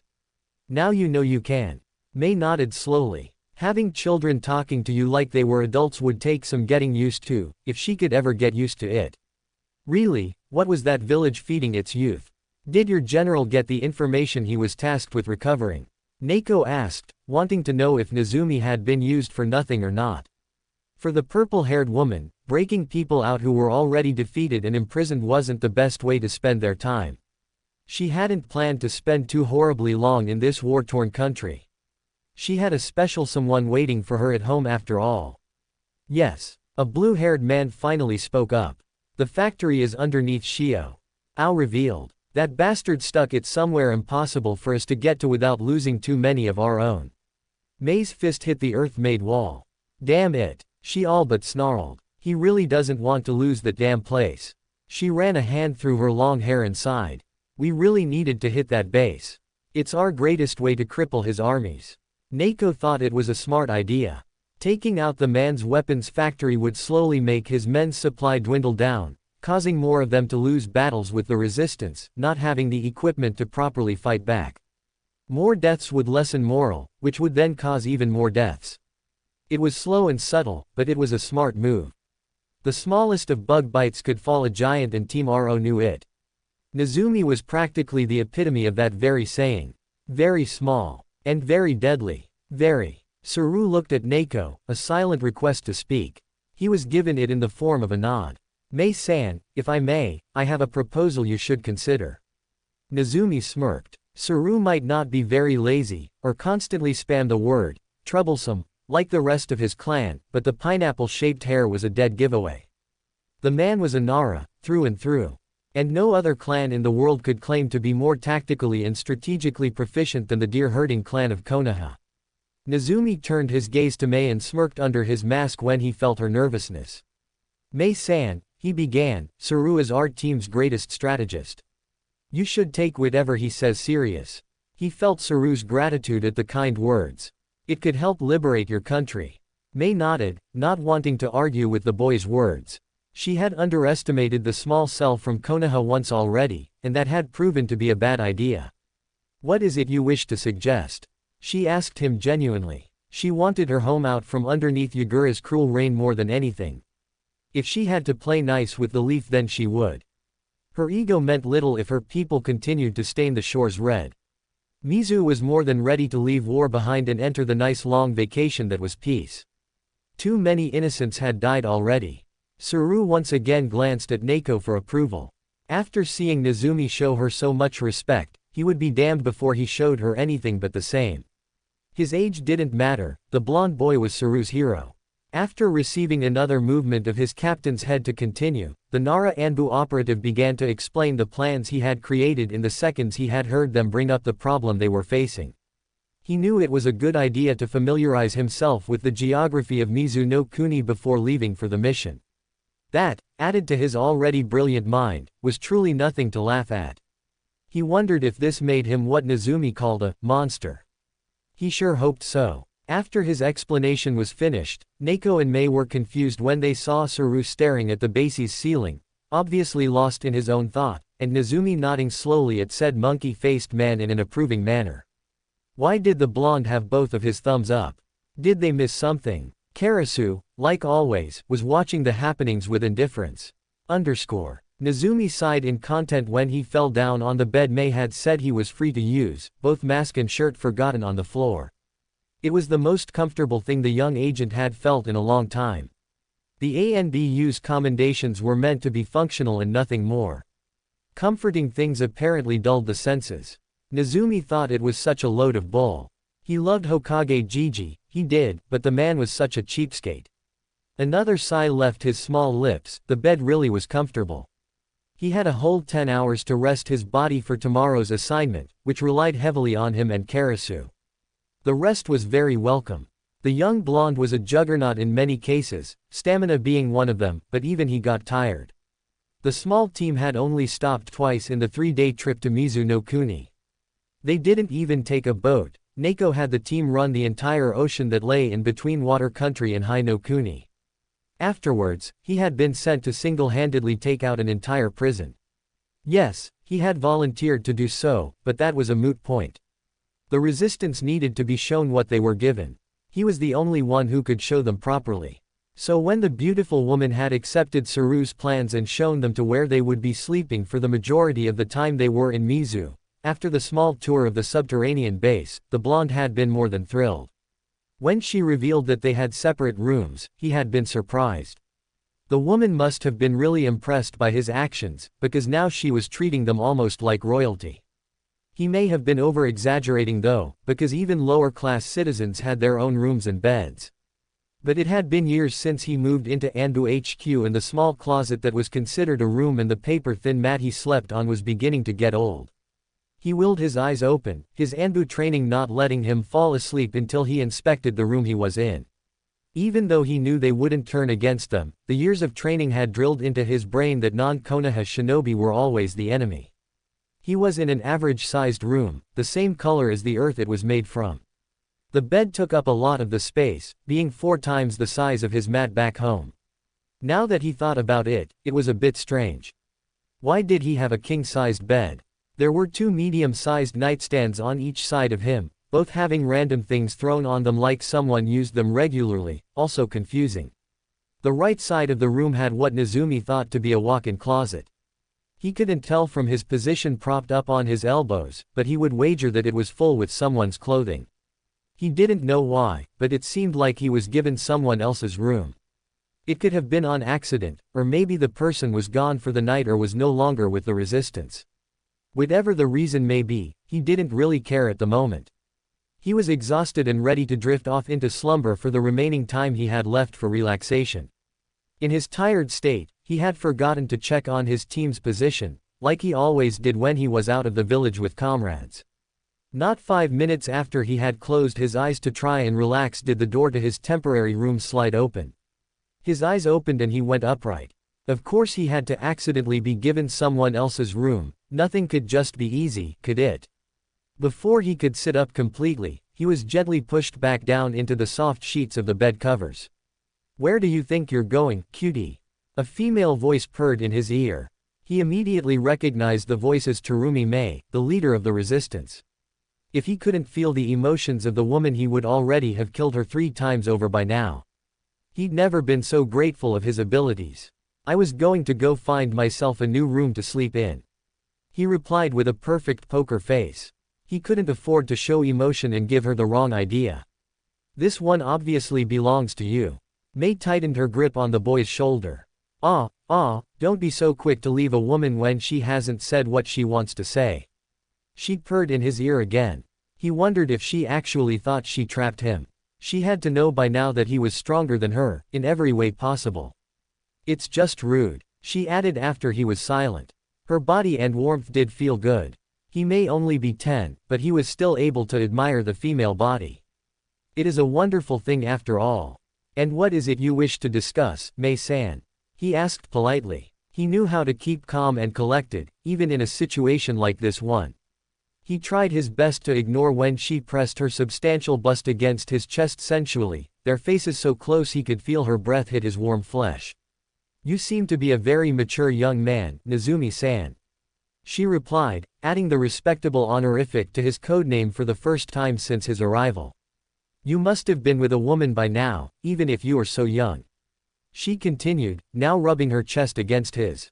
"Am I correct?" she asked, giving off the feeling that she thought she was right. "You would be wrong, Mei-san," he eventually said. "I am still very much a virgin," he added clinically, talking like he was speaking about the weather or something else just as unimportant. The woman's purr was absolutely sensational. So I'd be the first to taste this incredibly yummy-looking flesh then." She licked the boy's bare neck. "Good." Naruto sighed, he really hated to have to do this. He took her wrist into his hand, gently guiding it away from his body. "I'm sorry Mei-san, but I cannot sleep with you." He sighed again. He really hated his abilities sometimes. "I feel I am too young at this time." He pulled her other hand off his body. "I hope you can understand," he finished, sighing once more. Mei pouted. "Don't be like that, cutie, it's normal for shinobi to have at young ages. Our lives aren't very long." She tried to reason with the boy. It was true, too, shinobi weren't guaranteed to live long in their line of work, and so releasing some of their tension through was a common occurrence. Still, Nezumi was 10, and most 10-year-olds didn't even, never mind be interested in it. The Uzumaki really hated that he wasn't like most 10-year-olds at times. Right now being the case in point. It wasn't that he didn't want to sleep with her, because he did, he really did. It wasn't even because he was embarrassed about the size of his equipment, because he wasn't, he really wasn't. If anything, he was proud of his size actually. For a 10-year-old, for any age actually, he was more than adequate. He didn't know that he had his Uzumaki blood to thank for that not-so-small gift from God. It really only came down to two things, one being the main reason for his refusal of sleeping with the beautiful woman. The first and less important reason was that she was still a Kiri nin, even if she was trying to bring the current Mizukage down. That didn't really count though, Yugura was Anho needed to die. The second and most prominent reason was the obvious one, his age. He had no childish thoughts about the act. He knew exactly what it was and was curious about it ever since he first understood what it was many years ago, which is why he was hating his abilities at the moment. He just didn't really want to lose his virginity at 10. It was just a personal preference, was all. I know exactly what you mean, Mei. He left the san part out of her name. They seemed to be very personal at the moment and weren't in the presence of others. If I was a little older then I would have happily taken you up on your offer. He tried to reassure her. He could feel her disappointment.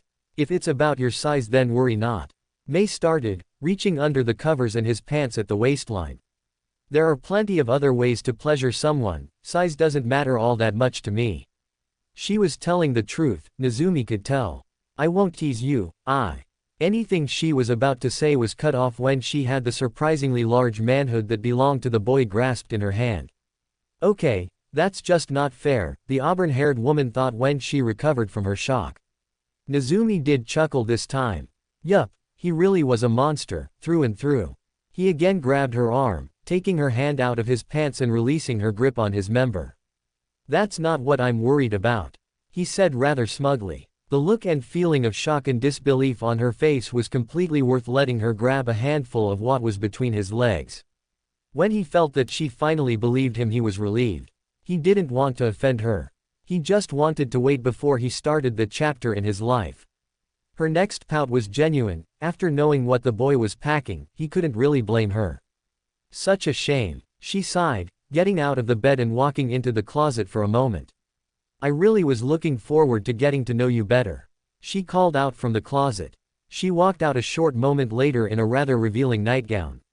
Oh well, I guess you can't have everything you want, she said softly, slipping into the covers next to him. Before he could get out from underneath the covers to leave the room and look for another place to lay his head, slim arms wrapped around his torso, pulling him into their owner's embrace. Mei, he began, slightly confused when the woman's legs wrapped around his own. She was successfully spooning him now. What are you doing? He didn't mind it too much, he just didn't appreciate being the little spoon. She began. And I respect that, I do. She continued. But if you think I'm going to spend the rest of the night alone after feeling your warmth, you're sadly mistaken. She finished with a happy smile. Nezumi had the same smile on his face. He would be okay with that. Having someone to sleep with, actually sleep, was always the best way to do it. The warmth was a constant reminder that you weren't alone. The blonde had only shared a bed once before with a client he spent the night with in a cave 3 months ago. They had been forced to take shelter for the night and the teenage girl had asked him if she could share a bedroll with him. He could feel that she was scared and was only seeking warmth and company, so he had given the girl what she wanted. He found he rather enjoyed it. And in case you decide you want to take my body in the night, feel free to do so. She purred into the back of his neck. Please, she added in a sensual manner, causing the boy to shiver. Damn, she found a way to get at him. He needed to find a way at her now. He smirked, she really didn't know what she was getting into. He was a monster, but he was a pranking god as well, and he knew a challenge when he saw one. Let the games begin. When Neko had woke up next to both Karasu and Saru in the small room the resistance gave them for their stay in Mizu no Kuni, she had been slightly sore. The room was very small, just barely able to fit the three of them. She didn't know where Nezumi had spent the night, but she wasn't too worried, the boy could take care of himself. Her only real problem was when Saru's hand not so accidentally landed on her body during the night, near her chest region. That pervert. She didn't mind sleeping next to Karasu, the young boy she knew to be an Uchiha, Everyone knew who he was a perfect gentleman, allowing her to take the bedding with the most padding. Saru, however, was a different story altogether. She didn't like sharing a sleeping area with him at all. She didn't need to be up so early, she had another hour before she needed to get up, but she was always an early bird. She liked to get up and train a little in Kenjutsu, just like Hayate-kun had told her she should, even if she was in another country. When she made it to the training grounds, Mei had shown her and the team the previous night. She wasn't at all surprised to see Nezumi, now clad in full Anbu gear, there before her. What did surprise her was that he wasn't alone. One Terumi Mei was currently sparring with her youngest comrade. From what she could tell, it was taijutsu only, but like everything else the boy did, he was the dominant one. To the auburn-haired woman's credit, she was holding her own pretty well. She was keeping up at the very least. That just showed that the woman was as powerful as they said she was. She went blow for blow with the blonde, but Neko could tell that he was holding back, quite a lot, too. Mei obviously wasn't going all out either, but she was trying harder than the boy just to keep up. She could see the woman's playful smirk, she was enjoying the spar a little too much. What exactly happened while her Kahai was gone during the night? She had the feeling that if he didn't have his mask on, she'd see the same playful look on Nezumi's face. Why were the two so chummy? A right jab from Mei was blocked and then used against her to throw the woman to the ground. It was a clean and precise move, executed perfectly. What came after it was not so professional. The boy actually straddled the powerful kunoichi and bent down so that his mask was dangerously close to her face. Words that Neko couldn't hear were passed between the two, causing the woman to actually blush, and then squirm out of his grasp. It was for naught though, his physical strength far surpassed hers, and she was firmly stuck. The temporary Rohan captain could hear the boy laugh before he let her out of his intimate hold. She coughed to announce her presence, which she knew was not necessary. With the boy's sensory capabilities he knew where everyone in the whole base was, but she did it anyways. She knew he could feel her uncomfortableness with the whole extremely close contact that he was sharing with the leader of the resistance, but she still thought it best to voice her opinion. He was 10 for crying out loud. Before she could open her mouth to say anything however, he glanced over his shoulder at her, giving her a silent warning that he knew she would receive. I'll follow your orders, but do not forget who I am. Message received. Neko's mouth firmly shut, not wanting to risk her command for something she really had no say in. Neko Taicho, Nezumi senpai. She heard Saru greet them as he walked into the training room. She had never been so grateful to see the perverted Nara in her life. Looks like we all got up a little early then, he said, Karasu walking in shortly after the words left the monkey's mouth, giving everyone present a respectful nod of his head in greeting. Nezumi gave Karasu a nod in greeting of his own. It would seem so. The blonde replied, now standing at a proper distance from Mei. He had let Neko see their close and friendlier relationship only so that the team's captain knew everything that she needed to know. He wasn't going to give her any details, not only because there wasn't really anything to give, but even if there was, it was none of her business. What he did in his private time was his and his alone to know. His age aside, he was considered an adult by shinobi standards, having become one the moment he was assigned to the Anbu. He didn't really want the others to know though. Karasu would most likely not care, but that was beside the point. He and the Uchiha liked to keep their private lives private. Saru was the one he didn't want to find out. The man would never let him live it down, and he was positive the rest of Team RO would know of his conquest, which wasn't the truth, shortly after the Nara caught wind of it. He had no delusions that his team wouldn't believe he turned down someone like Mei, so he decided to keep it quiet. Well, Mei spoke up, picking up a towel and handing it to Nezumi. I'm going to go wash off. She then took her own towel and wiped off the sweat from her brow. She bent down and whispered into the blonde's ear, so that only he could hear her. If you'd like to join me, you know where my room is. The woman was trying to mess with him again. Nezumi smirked under his mask. Sounds wonderful, he whispered back, enjoying her surprised pause. I'll meet you there in a few minutes, he added, feeling both her shock and excitement. He was looking right at her, but his face mask was blocking his mischievous smirk. It took her a few moments, but she finally realized that he wasn't being serious. Damn, he had gotten her good that time. He was obviously more skilled in the art of subtle, or maybe not so subtle, teasing. It was a good thing she liked the boy. If any other man tried to speak to her the way he now did, she would have melted his face off with her yoden. Or so she told herself. Denial was something she didn't have much experience with. She, deep down, knew that she could never harm the boy, even if she wanted to. He was on a different level than anyone she had ever seen before. Mei gave the blonde a look that said he won this round and walked away, making sure to sway her hips more than necessary, which both Nezumi and Neko didn't miss. That woman is hot with a capital H. Apparently Saru didn't miss it either. Karasu chuckled lightly. The Uchiha knew who that little display of provocative walking was for. It didn't surprise him either. Nezumi was just the kind of person that people of all ages liked, in more ways than one.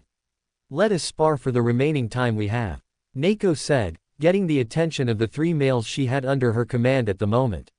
We don't want to dull our senses. That little remark forced Nezumi to remember Mei's offer last night. He really wished he was older and more prepared. Ah well, there would always be plenty fish in the sea later. And who knows, when he did age a little more, he might just get from the auburn-haired woman again. A monster could dream, despite popular beliefs. After the hour of training, the Konoha Anbu team found themselves in the large room they first entered upon their arrival to Mizu no Kuni. Sitting on one side of the large meeting table was Terumi Mei and Ao, on the other was Neko and Nezumi. Both Karasu and Saru were standing, letting their senpais sit as a sign of their seniority. It was strange to most of the resistance. They all knew that Nezumi was the youngest, yet the boy had seniority over two older operatives. Word had already spread around the resistance in the short time Nezumi had returned from Black Harbor of his actions.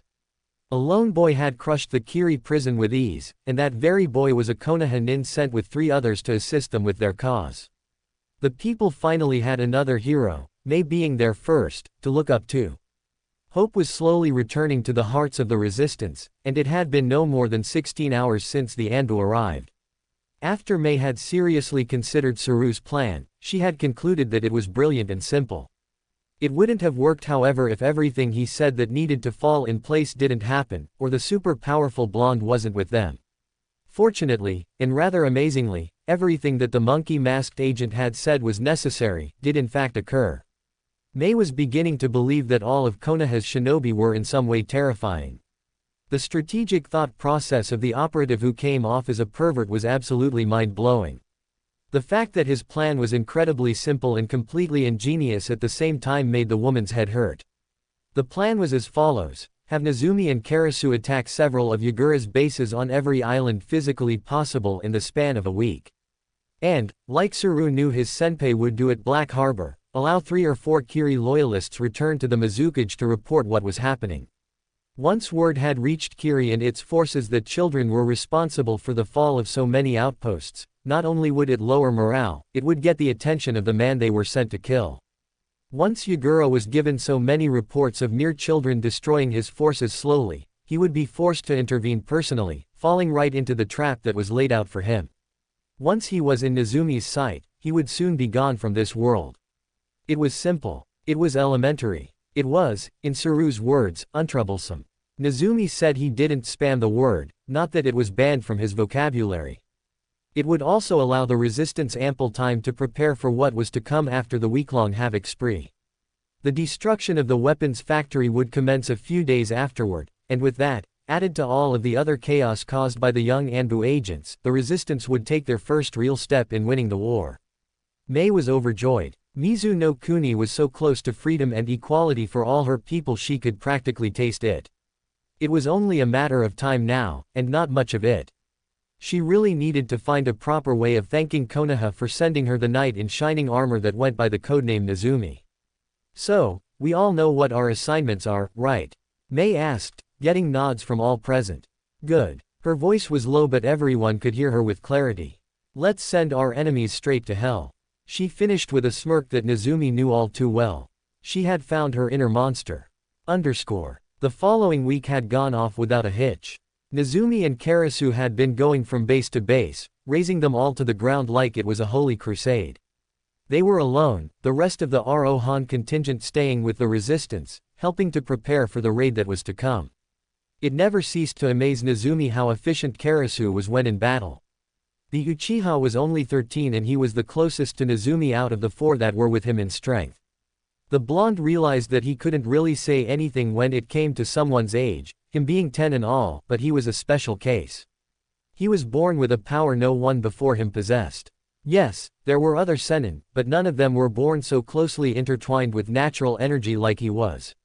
So, for Karasu to show such prowess, with only the Sharingan to aid him, was no small feat. Nezumi could feel his closest friend's heart. The boy was a pacifist, only taking lives so that he could protect his village. In a way, they were alike. Nezumi only enjoyed being a monster to protect his village. He didn't like to cause the innocent suffering.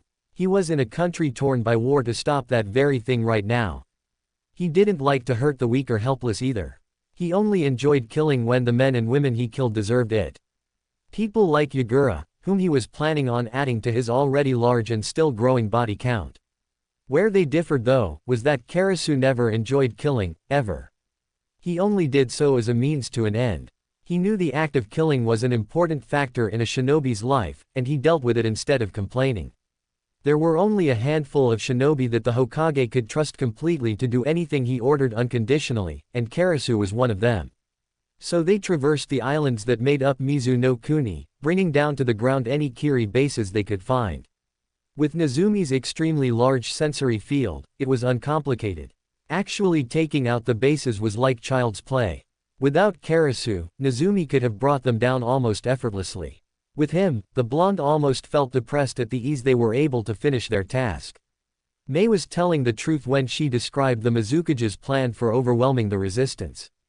Team RO had been told that much of Yagura's armies were made up of very green genin. The man with questionable sanity had been promoting unready aspiring shinobi, the kind of people no sane cage would ever let into their ranks, to genin so that he could fill the empty spots the resistance made in his forces.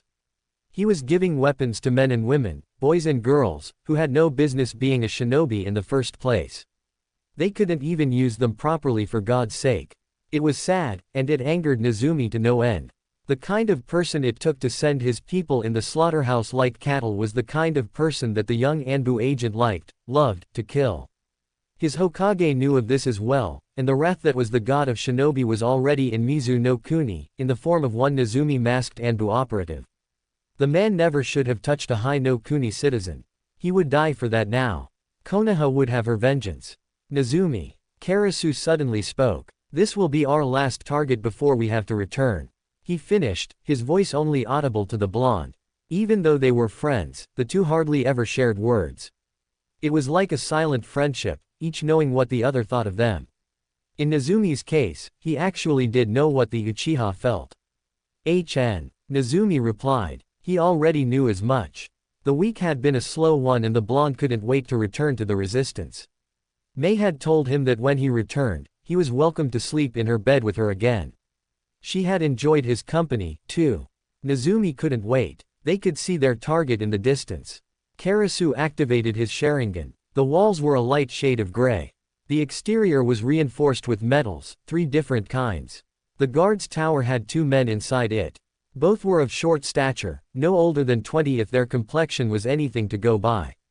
15 traps set, they were getting nervous. Good. Inside the fortress, the walls were made up of some kind of hardened clay and wood. Flammable. The ground was nothing but earth. Good. The cobblestone they saw in the markets would have been inconvenient. Conclusion, it's going to be just as easy as the other 80. All of this happened in the time span of 3 seconds. Itachi had mastery over the Sharingan most adult Uchiha couldn't hope to accomplish. Time to work. Karasu could see Nezumi take off his mask in his peripherals. The vicious smirk on his face told him all he needed to know. Naruto was awake. The monster was off its leash. Time to play. You two were able to take out 81 bases in a week. Ao sputtered unintelligently. He was stricken with shock and awe. That many bases would have taken the resistance months to complete. These Konoha Anbu were terrifyingly effective. Correct, Ao-san. Karasu replied. 81 Kiri-controlled outposts or no more. He clarified, the man's facial expression slightly amusing him. Neko gave a short nod. Good. Now that we're so close to being ready to hit the factory in Shio, all of this should be finished up within the next week. It couldn't happen too soon either. She really missed her boyfriend. Yes. Mei sighed contentedly. And Mizu no Kuni will know war no more. The huge, heartwarming smile on the woman's face even made Nezumi smile. He was glad that he could help these people out in their time of suffering, they deserved it. When the blonde thought about it, he realized how absurd it all was. A monster was the hero, setting a land free and saving its people. Ah well, nothing about him was normal, might as well live in irony. Mei-sama. A woman Nezumi didn't recognize appeared from the entrance of the hideout. A man is here claiming to be Jiraiya of the Sannin. The woman reported. He's here to speak with the Konoha Anbu. She finished, giving Mei a deep bow before vanishing again. Mei raised an eyebrow. Did Konoha send a Sannin to help me as well? She asked Neko with an incredulous expression. Nezumi thought he felt his fellow sage. It would seem so. The blonde replied for his captain, already making his way to the entrance. He hadn't seen his sensei in a long time now. Are you sure it's him? Neko asked, also confused as to why the Hokage would send someone as renowned as the legendary Toad Sage to a place such as this. The man may be the most perverted human being alive, but he was still shown the highest form of respect, even from women, at times. He was a hero, an extremely powerful and, at times, wise man who helped in the last two great shinobi world wars. It's him, Nezumi said excitedly. I'd recognize my old arrow sennin anywhere. Mei giggled. This was the first time she'd seen Nezumi act, even if only a little, childish. It was a welcome sight, it reminded her that he was still human, capable of things besides death and destruction. The blonde disappeared into the small tunnel that led to the hut above, and when he returned, sure enough, the aforementioned Sannin was with him. Neko, Karasu, and Saru all immediately bowed their heads. Lord Jiraiya. Neko greeted. She was in the presence of a living legend. The man gave them a nod, allowing them to rise. So, the Sannin said, taking a moment to look around the underground base. What are you up to now, kid? Ah, you know, just a little mission Gigi wants done. What about you? Everyone present sweat dropped. He was speaking so casually about something so important to someone so legendary, like it was the most natural thing in the world, not to mention his completely disrespectful way of addressing the leader of Konoha. You better not be here for your research, arrow sennin. In case you haven't noticed, we're kind of busy with a war right now. He added, narrowing his eyes at the older man underneath his mask. Jiraiya waved his hand in a dismissive manner. Nothing like that, kid. He replied, smiling at his godson. I just thought I'd come and see how you were doing. I haven't seen you in a while, you know. He finished, using his large hand to mess up the boy's hair.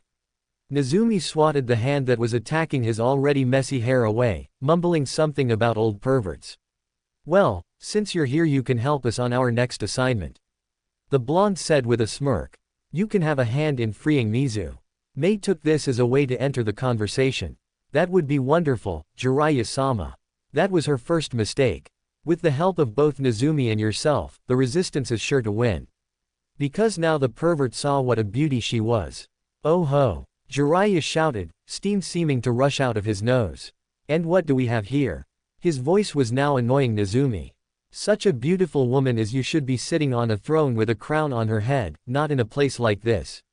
He used his hands to gesture to the earth-made base. That was his first mistake. Nezumi was about to say something about him leaving her alone when the auburn-haired woman seemed to glide towards him. I made this comfortable base, Jiraiya-san. She said in a sickly sweet voice, causing the sennin to shiver. Are you trying to say that I am not proficient with Doden? Jiraiya gulped. Nezumi chuckled before he rescued his terrified sensei. Mei-san, we need him alive so that he can help us when it's time for the raid. Mei sighed, but relented. Thanks, kid. One sennin whispered to another.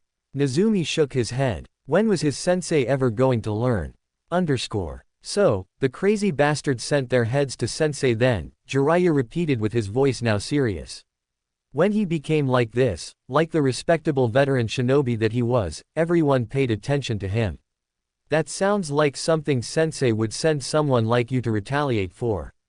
Naruto, his mask was off and he was able to truly be himself in front of the man who had familial feelings for him, nodded his head in agreement. He knew he was the Sandame's top operative by now, up there with Inu Taicho and Karasu. Whenever there was an important issue that needed to be handled, with a 100% guarantee of success, Naruto was the person to be sent, especially when it came to missions that involved a lot of destruction and mayhem. Yagura tried to play games with Gigi, which was not something he should have done. Naruto replied, rubbing the back of his head absent-mindedly. He'll soon know the consequences of his foolish actions. He finished, stretching his back with a resounding pop. Death to those who purposely try to harm Konoha or her citizens. Jiraiya finished what his godson was implying. Naruto nodded, making his way to the door where he paused and looked back at the white-haired man. Hell hath no fury, he whispered before leaving Jiraiya's personal room. He was tired, and he couldn't wait so share a bed with the beautiful kunoichi named Terumi Mei again. The blonde's unfinished sentence was left to the breeze inside the base. Like a woman scorned. Konoha being the now bloodthirsty woman. Chapter 5, Achievement. When I play to win. Whatever it takes. Nothing is too over the top. Such is the way a monster should be. I have many achievements and conquests, some big and some small. The size doesn't matter though, all that counts is that I take the victory. The day I stop winning is the day I stop being me. I am a monster, we don't lose. I'm the best at what I do, no matter what it is I'm doing. That is how it has always been, and that is how it always will be. I'm a monster. We don't know how to hold back. Just the way it should be. Yagura, or Uchiha Obito, was frustrated. For the past 2 weeks he'd been receiving constant reports of how there were 2 children destroying his bases around Mizu no Kuni. They couldn't tell for sure, but they were almost positive that they belonged to the resistance. It annoyed him that the outlaws had acquired 2 powerful allies. They were more trouble than the entire resistance combined. He had been fighting the bloodline lovers for years now, and never before had they gained such strength. He didn't really care about the stupid country at all, but the fact that he was being toyed with by 2 kids made him a little bitter. Who were these demons of the resistance, and why did they show up now, out of the blue? It wasn't that he cared what they did to Kiri, but if they were good enough to mess him up here, they may prove to be a threat to his real goal. The Akatsuki was still in its recruiting stage, and they were not ready if they needed to start this soon with the Biju hunt. They had a few incredibly powerful members, but not enough to ensure they could take on every village if they needed to. Madara had drilled the idea that being too careful didn't exist. You could never be too prepared, and if he let these 2 children live, they could grow into something too powerful for their exclusive organization to handle. He wanted to stay in Kiri to handle the problem himself, but he was needed in AIM. He'd have to program Yagura to kill the threats himself if the opportunity presented itself. If he knew where even one of them was, he'd swarm them faster than bees to honey. He really wanted those 2 dead. Having his men tell him that they were being slaughtered by adolescents was beginning to annoy him. It was time to end this little problem. A swirl in the air around him heralded his leaving Kiri. It was time to check on the god of rain. The first thing he noticed was the warmth. Not the unpleasant, hot summer day warmth. No, it was far from that. The warmth he was experiencing was the kind only another body could produce. The kind only someone you trusted could give you. It was intimate and innocent all at once, and welcoming, very welcoming. The gentle rise and fall of his warmth's chest against his back was the second thing he noticed. It captivated him, the pressure applied to him every time she took in another breath. The feeling was both firm and soft. Such softness shouldn't exist in this world. It calmed him, like it was his own personal paradise. He wondered if many others had felt this very same slice of heaven. It was his favorite spot as of this moment. How his body was tangled with his warmths was the next thing his mind picked up. Their legs were touching, smooth creamy flesh meeting his own tanner shade. Her legs were longer than his, but they were still able to intertwine them together. Hers were as soft and smooth as her chest, if that was even possible. Auburn hair lay sprawled out on the bed, brushing his shirtless back. His warmth's arms were completely wrapped around him, locking together in a safe embrace. He could feel her warm breath on his neck every time she exhaled, reminding him just how warm she was. If he could, he'd stay like this forever, but that wasn't something either of them could do. Both of their tasks were much too important. Their countries needed them. He gently broke the lock of her arms, and untwined their legs, earning a groan of displeasure. He chuckled, she obviously liked their close slumber as well. Just a while longer, Naruto-kun. The sleepy Kunoichi mumbled, wanting to stay in her comfortable spot for as long as possible. After his little chat with Jiraiya last week, Naruto had told Mei his real name. He knew she was someone he could trust with that little secret. He could feel and understand anyone he wished just as much as they understood themselves. He knew that Mei actually cared for him, even if she wanted to care for him on a more romantic level. She had respected his decision of not wanting to have relations with her, which relieved the blonde greatly, and agreed to having just a closer than most friendship, which included, but was not limited to, sharing a bed. He was happy that she wasn't offended that he didn't want to have with her, and that she was okay with their relationship as it was. The last 4 days had the Resistance and Rohan waiting for the right moment to strike the weapons factory. They knew that there was a monthly shipment plan, where the factory would send the newly created kunai and shuriken to Kiri, which was the perfect opportunity. Shio was a larger village than most, and timing was crucial if they intended to pull off a clean hit-and-run operation. In the small time they had to relax, Naruto had spent the majority of it with Mei. They spoke a lot about what would happen with Kiri and all of Mizu no Kuni after Yagura was dead. The woman had many ideas for her country, which included peace treaties with the other nations. She had no wish to ever have to plunge her birthplace into war again. They had suffered the effects of war for too long already. Another topic they discussed was Naruto's incredible power, or as much as he was allowed to tell her, which wasn't much. He had explained that like Jiraiya, he was a sage, just on a more potent level. He told her that he was born with his abilities, and had joined the Anbu when he was 6, which shocked the woman greatly. He was the youngest assassin she ever heard of. It was incredible and so sad at the same time. "We have to get up now," he said softly, resisting her cute pout. "Or do you want everyone to find out that we sleep together?" He frowned. With Suru and Ero Sennin, we'd never hear the end of it. That wasn't something he was looking forward to. He wanted to keep whatever intimacy he had, with anyone, as far away from his fellow Sennin as possible, or have his private life become the man's newest porn book plot. That wasn't something the blonde would appreciate. Mei sighed in defeat. She knew they needed to get up before everyone, or they would find out their innocent enough secret. They weren't doing anything in her room, just friendly spooning, but neither of them were delusional, no one would believe them. She had no problem sleeping with Naruto, the warmth and company, but she didn't want everyone knowing it. She wasn't ashamed, she just needed her private life to stay private. She was the leader of the resistance after all, and she needed to keep her powerful and deadly kunoichi reputation. "I really wish you were older," she sighed. "If you were, we wouldn't need to hide." She paused, "whatever this is." She really wished they were closer in age, or at least that he was a little older so that they could have some fun together. Naruto returned the sigh. "Sorry." He chuckled. "I didn't have any control over my conception." He gave another chuckle, this one dry and humorous. "I don't even know who my parents were." Mei gave the blonde a sad smile. That was another topic they talked about.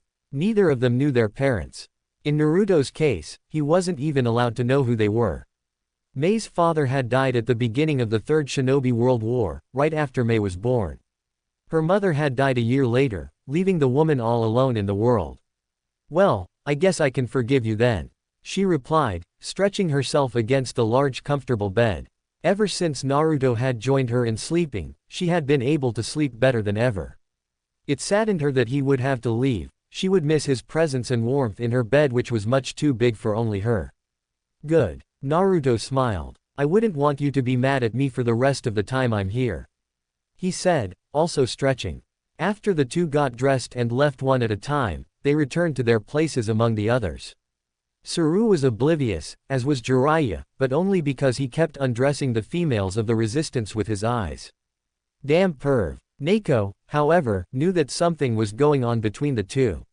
What it was, she had no idea, but something was definitely happening. She held her tongue, though, knowing that she could risk her command. She didn't want the most powerful operative in her squad, in her village, to see her as nothing more than an annoyance. Karasu knew as well, it was obvious to him. They went off to sleep at the same time and Nezumi never slept with them. How everyone else hadn't figured it out confused him, but like everything else, he stayed quiet. He didn't like to pry into anyone's private life. That sounds like overkill to me, kid. Jiraiya said uncertainly after his godson had explained the new plan to hit the factory under Shio. We need to send the Mizukage a big enough message so that he'll show up himself. Nezumi replied, smirking underneath his mask. I don't think anyone can ignore that. Jiraiya had to admit that, if anything, his beloved student's child was imaginative. Even he, the great Toad Sage, author of the greatest book series in the Elemental Nations, couldn't come up with the idea Nezumi had.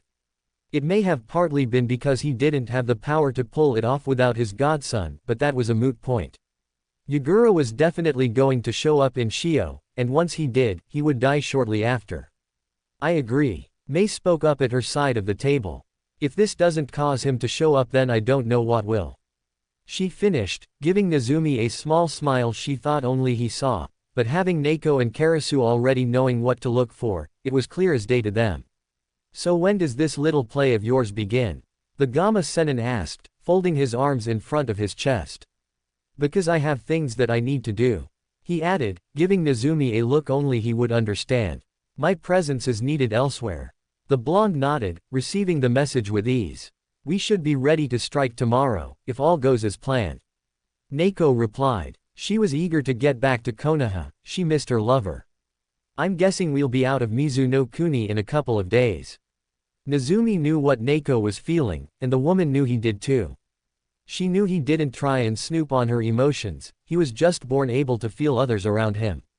It was still somewhat embarrassing though. He knew how much she craved to be with Hayate. While she wasn't trying to hide their relationship, it was still awkward for her that someone knew her private feelings. If anyone, though, she was glad that it was the young blonde, because he never used it against her or teased her about it. He let her feel the way she wanted and never brought it up, which she was eternally grateful for. Once this little factory is destroyed I can leave, right? Jiraiya asked with his gaze set on Nezumi. If the boy hadn't told Neko that they had a very close teacher-student relationship, then she would have been bothered by how much he directed his questions to her Kahai. Yagura should be dead after that, so I won't need to be here anymore, right? Nezumi could tell that whatever it was that his sensei needed to attend to was something very important. He knew his fellow Sennin was a pervert, always peeping on women for his newest porn novel, but he also knew that the man was a master spy, providing information for Konoha on a regular basis. In short, he was a busy man, and the war in Mizu no Kuni, no matter how terrible it was, wasn't his problem. Nezumi shot Neko a look that said sorry, which was strange that she understood it considering they were both masked. Correct. Once Yagura shows up, we can take it from there. The Uzumaki said, reassuring his sensei that he was free to go after the raid. He was upset that the man had to go so soon, they hardly got to spend any time together anymore. They were both very busy, Nezumi with his Anbu missions and Jiraiya with his spy network. Okay then, the Sannin said with a smile. We're all good to go. He clapped his hands twice for good measure. One dead Mizukage, coming right up. He yelled a bit too cheery for Mei's liking. He was a bit too happy about ending the life of a Mizukage for her to be comfortable with. She would have said something about it, but then remembered what Naruto said, how they were both Sennin. Mei knew that Jiraiya was powerful, the man was a living legend, but she hadn't known just how powerful. The images of Naruto taking out Black Harbor raced through her head, she never wanted to fight something like that. Even if he did say he was more potent than the older man, even half of the power she witnessed that day would be terrifying to go up against. She made the choice to just let the old man be, not wanting to risk it. She wasn't scared of Jiraiya, she was just logical. If she tried anything with him, no matter how close she was to Naruto, there wasn't a doubt in her mind that he would crush her to save him. It might hurt him to do so, but he would. The boy was a Konoha Anbu through and through. His people mattered the most, above all else. That was one of the reasons she liked him so much, despite his young age. We'll attack early tomorrow morning, right when they're loading the boats. When Nezumi and Jiraiya-sama are done with the first wave, the resistance will come in for a second. Neko continued. My team will be set up around Shio to help the escape. Here, she looked at Nezumi. That's when your last part comes in, Kahai. Nezumi nodded. He knew what was going to happen, and he knew that Mei hated it with a passion. She knew how strong he was, and that he could take care of himself, but it would be almost like they were abandoning him, something she never did. The plan was simple: do something that Yagura wouldn't be able to ignore, destroy the base, hightail it out of there, and leave Nezumi behind. Once Kiri captured the boy, he'd let them take him to the hidden village, where he would do what he did best: eliminate them. All of them. Get some good sleep, everyone, Mei ordered, giving the blonde another warm glance. You're going to need it. She finished, ending the meeting for the day. The two senin sat in the elder of the two's personal lodgings, speaking in private. They couldn't speak about certain things in front of the others, even the other members of Team RO. Are you ready for the other reason you're here, Naruto? Jiraiya asked in a low and serious voice. This was something only he and the Hokage knew of. It was the most important secret in Konoha, even more so than the secret child of the Yondaime. If the other nations realized what was happening, they would be furious. It would mean total war, with Konoha at the center, besieged by all other nations. I am, Naruto replied, once again in the presence of someone he could be himself with. I'm not worried at all, it should be as easy as last time. He reassured the Sannin. More importantly, when am I going to see you again? He asked with a frown on his face. You hardly ever come around Konoha anymore. He folded his arms across his chest. I miss sparring with you. Naruto hated how well Jiraiya could read him. The Sannin could tell what he was feeling almost as if he had the same abilities as him. To prove his thoughts, Jiraiya gave him a knowing smirk. Sorry about that, Gaki, but you know my work is important. He sighed. And you're not in Konoha all that much either. He added, causing his godson to chuckle.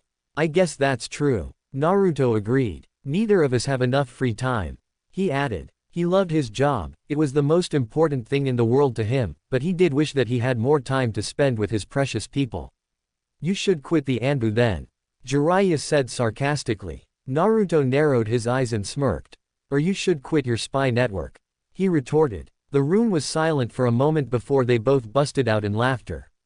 They each knew that they could never quit what they both loved doing, which was protecting and serving Konoha. After a few minutes of laughter, the Sennin finally calmed it down just enough to talk to one another again. In all seriousness though, if you do encounter some kind of trouble, the Sannin was cut off by the blonde with a wave of his hand.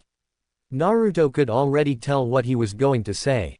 It warmed his heart that the man cared so much for him to actually worry about him, but it wasn't necessary. He could handle anything that came his way. He wasn't cocky or arrogant, just confident in his abilities. He stopped being challenged by Jiraiya a year ago. He was sure he'd be fine here. I'll be fine, sensei. He said again. I won't be alone. He touched his stomach and smirked. I'm never alone. He finished, causing Jiraiya to return the smirk. Minato knew what he was doing. Sealing the Kyuubi inside Naruto was an extremely smart move. No one before Naruto was capable of harnessing the greatest of the Biju. Not even Kushina, with her special chakra and chakra chains, could control the chakra entity. And yet, her son could at such a young age. It was amazing. I guess you're right, kid. I never really thought about it that way. Here, Jiraiya rubbed his chin with his right hand. You know, that's really something you should be proud of. He smiled at his godson. I know I am. His smile grew when the boy's eyes widened. He knew the blonde always treasured the compliments he got from him more than others, for whatever reasons. Probably because he always treated the Uzumaki like an actual kid. After Naruto spent only a few seconds to recover from the kind words, he gave a heartwarming smile. Thank you, Jiraiya-sensei. He brought his right hand to the back of his neck. I really appreciate it, coming from you. He added. Jiraiya nodded. Both Sennin knew the other with great detail, even without the blonde's special skills.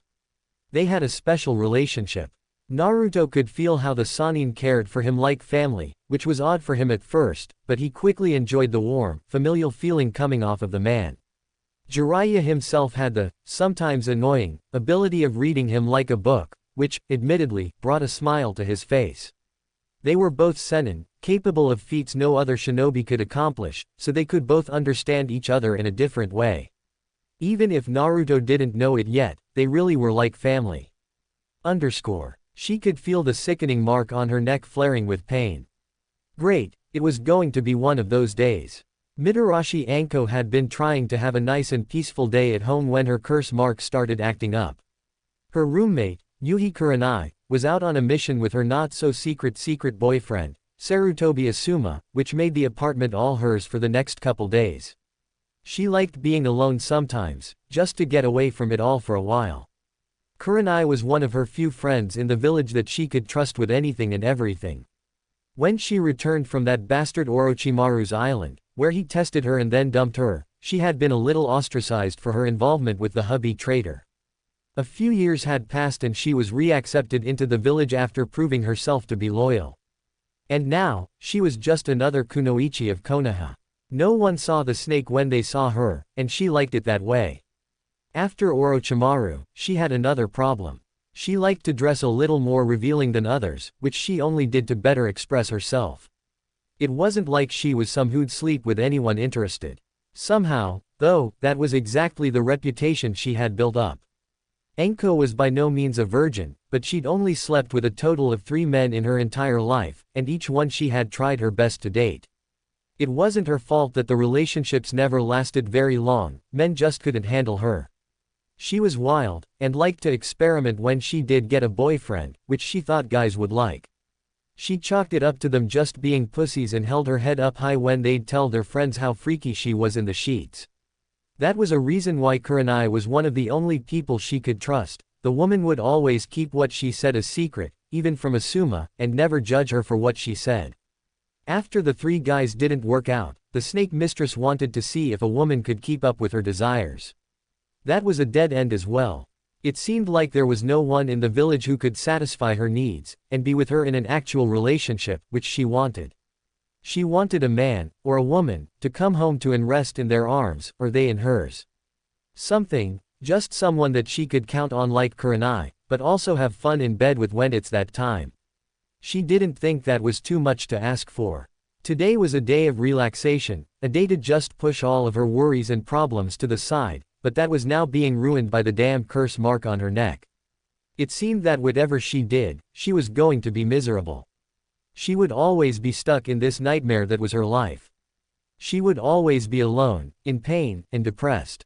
She was not one of those girly girls, but right now, she wished someone would come in and sweep her off her feet like a princess, just this once. She wanted a prince, a knight in shining armor to come get her, to come savor her.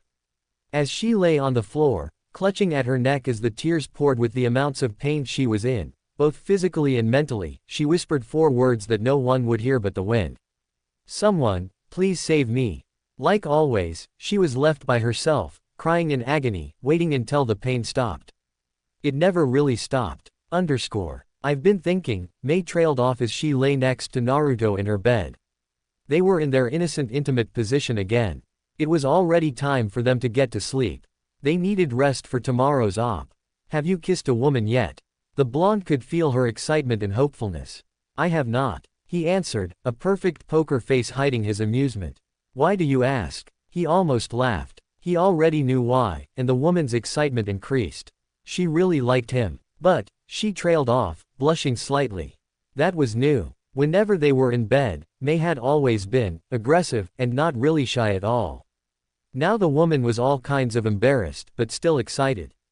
Very excited. He asked, trying to get her to say what it was that she wanted. He already knew, but it was funny to see how nervous she was. She really hoped he didn't decline this offer. And if it was for what Naruto thought it was, he was most likely going to say yes. He might as well have something to show for his time with the powerful kunoichi. "If you would like to kiss me." She said it as a whisper, and Naruto would have made her say it again, like he hadn't heard it, to play with her a bit, but didn't have the chance to. His lips met hers so quickly that neither of them had the chance to react. He didn't know how much his body really wanted the auburn-haired woman. He pulled back soon after, a sheepish look on his face. Sorry," he said. "I don't know why this time he was cut off when Mei smashed her lips to his, going in for seconds. They were so soft, he momentarily thought, like the rest of her. If all women were this soft then he couldn't age fast enough. He really wanted to be with one now. It was the woman's time to pull back, giving him a smile. Don't apologize, just keep kissing, she said somewhat breathlessly. He laughed. The woman was really excited. Oh well, might as well have a little fun. Kissing wasn't something he was against. Jiro and Noboru were currently on watch duty. The two Chunin hated to be assigned so early, but today was a big day.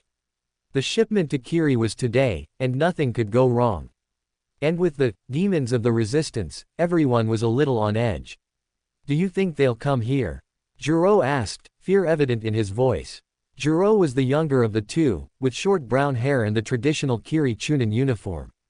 Noboru had shoulder-length black hair and the same uniform as his younger comrade, except his gray flack was unzipped. The man's grin showcased his shark-like teeth Kiri was so famous for. Don't get paranoid on me now, kid. He scolded. Now's not the time to be shaking in your boots. He rolled his arm, trying to pop his shoulder. If they do show up, we'll be famous for killing Mizukage-sama's most hated enemies. Doesn't that sound like a wonderful idea? Noboru always was delusional. That does sound good, he said, tilting his head up to dream about all the women they'd get to sleep with if they were considered heroes. Jiro was also delusional. When his eyes met the sky though, they widened in horror. He dropped the kunai he had in his hand and he slowly began to point at what he saw. 10 minutes before, the Resistance and Team RO made it to Shio 5 minutes prior. Mei and the rest of her people were speaking to Arohan. Nezumi and Jiraiya were a little ways away, with the white-headed man in a lotus meditation stance and the blonde standing behind him with his hand pressed against the older man's back. Nezumi had the ability to transfer chakra, even natural chakra, into another person. After spending so much time training with his godson, the boy had taught him a thing or two. With some effort, Jiraiya was able to reduce the time it took him to enter Sage mode.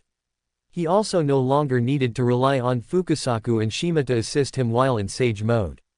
When time was an issue, and he needed to enter the enhanced state, Nezumi could funnel natural energy into him, so all the Sannin had to do was stop the intake when he felt it was balanced with his own physical and spiritual energies.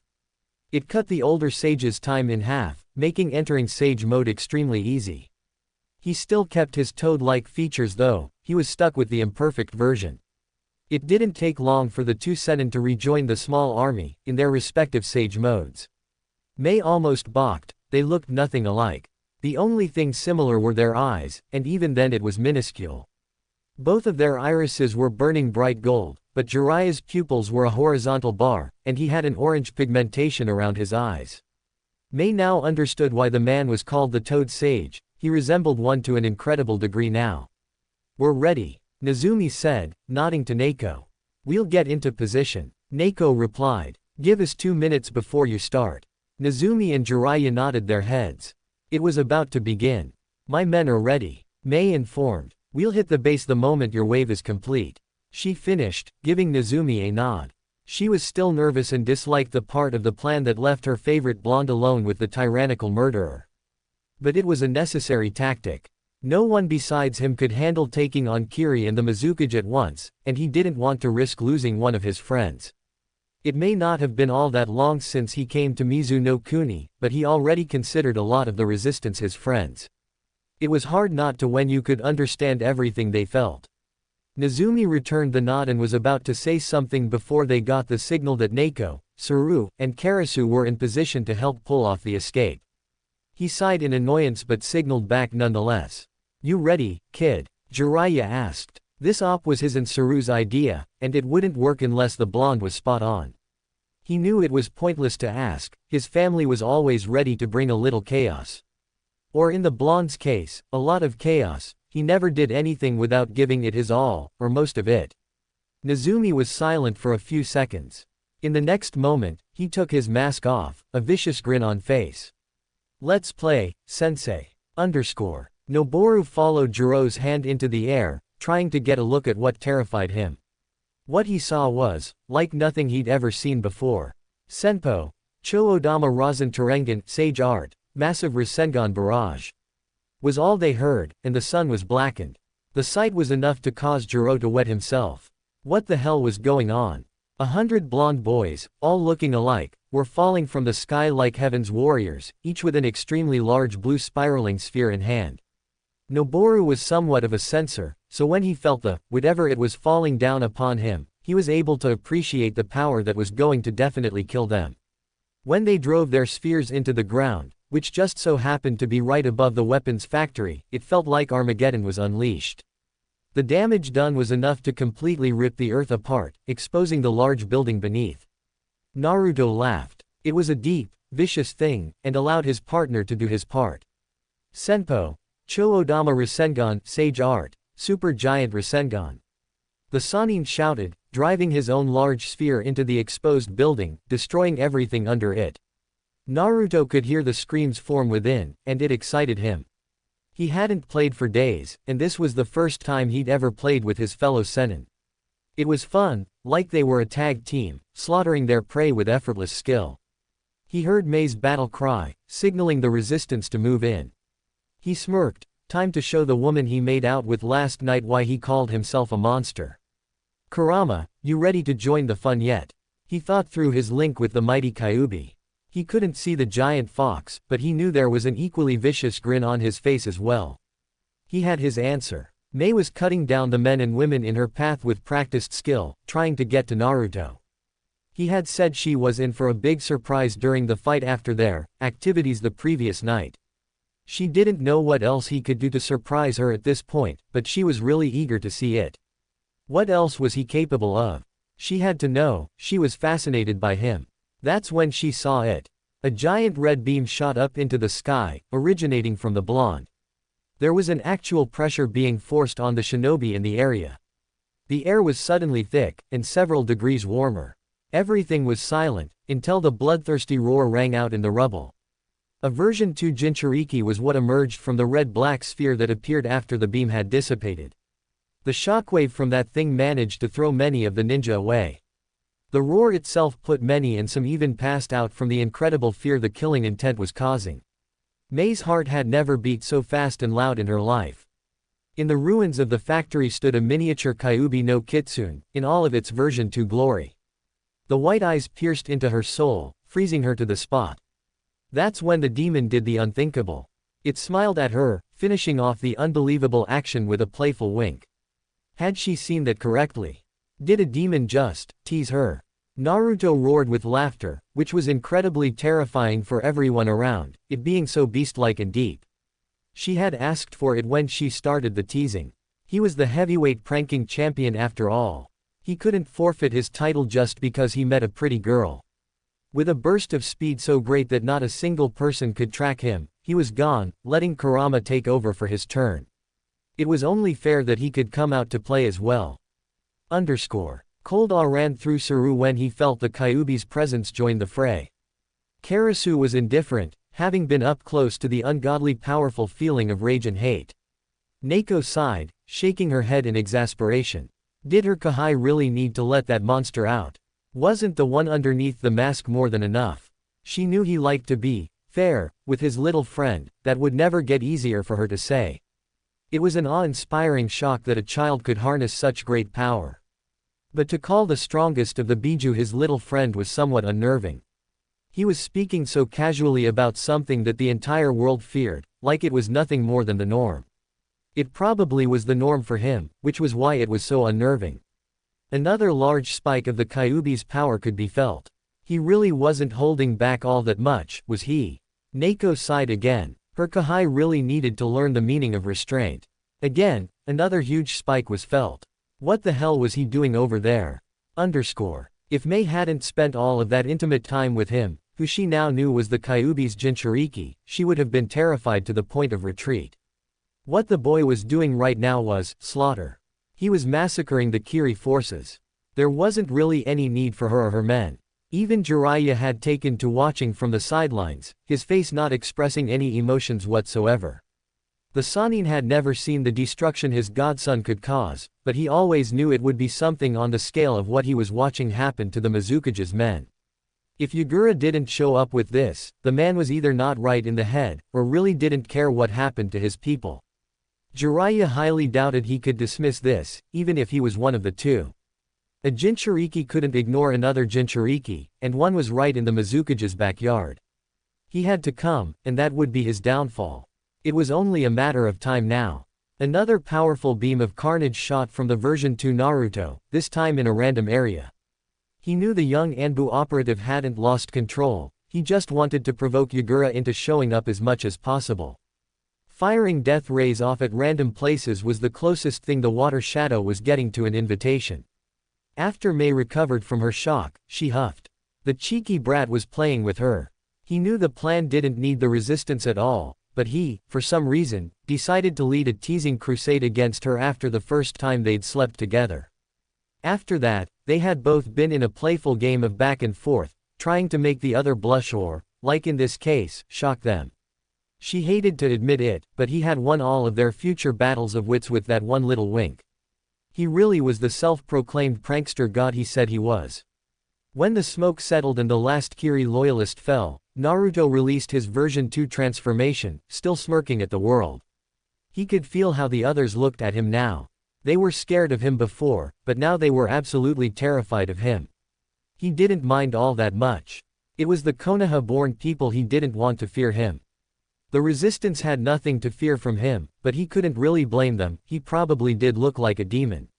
Okay, I get it. He heard Mei's voice coming up from behind him. You win, she added, in a not-so-pleased tone. Naruto smirked again. He was very proud of his achievements. He then felt something that made him nervous. She wouldn't bust the both of them for the sake of her pride, would she? Terumi Mei brought her face to his in a passionate kiss, right in front of Jiraiya and the rest of the resistance. She would. Damn, he really got to her with that last gesture if she would do this in front of the most perverse man in the world. Let it be known that Terumi Mei was not a person to go down without taking her opponent with her. He could already feel the old sage rearing up. Great, this ought to be fun. Not now, Ero Sennin. He said before the pervert could open his mouth to say something that would make everyone there uncomfortable. I can feel someone on their way here. He announced, his sage mode increasing his sensory range. They're powerful. He continued, slipping out of Mei's reverse hug. Incredibly powerful. He added, taking the mask off his belt. Jiraiya became serious. Good. This wasn't the time to mess around. He and the resistance needed to get out of there right away. Be careful, kid, Jiraiya said, turning his back to regroup with Arohan. I'll see you soon, I promise. He finished, taking off, not turning to face the closest thing he had to a son. Naruto knew though, Jiraiya loved him, and hoped he'd be okay. It wasn't necessary, but it felt good nonetheless. He was about to walk into the ruined factory to wait for the Mizukage when he was stopped by a soft hand. You better come back alive, Naruto-kun. Mei whispered, embracing him again from behind. If you don't live to be old enough with me, I'll kill you. Naruto thought his sleep buddy's logic was flawed, but didn't speak his mind. Instead, he broke the warm embrace, walking forward. He stopped before he jumped in and slightly looked at her over his shoulder, putting his mask back on. When he was masked, he jumped into the rubble of the underground building, not caring what was coming for him. Mei would never forget what he did when he paused. The smile on his face actually managed to make it feel a lot colder than it was. He terrified her. And she loved it. Yagura had disembarked from Kiri the second he felt a Jinchuriki's presence. So that was how they managed to bring so many of his bases down. He wondered for a moment why he hadn't been able to feel it before now, but decided to ponder it at another time. His enemy was practically begging to be caught, like they wanted him to come and collect their heads. That was fine with him. It was time he put the fear of the Mizukage in the resistance. He'd have fun with this one. He didn't care if they were children, if they were old enough to kill then they were old enough to die. That was the shinobi way. That was the Shigiri no Sato village of the Bloody Mist way. The way it was supposed to be. That was part 1 of Naruto's Golden God Awakening. If you enjoyed it, like, share, and subscribe to Fox Fan Fiction. Comment below, should Naruto embrace the monster within or control it?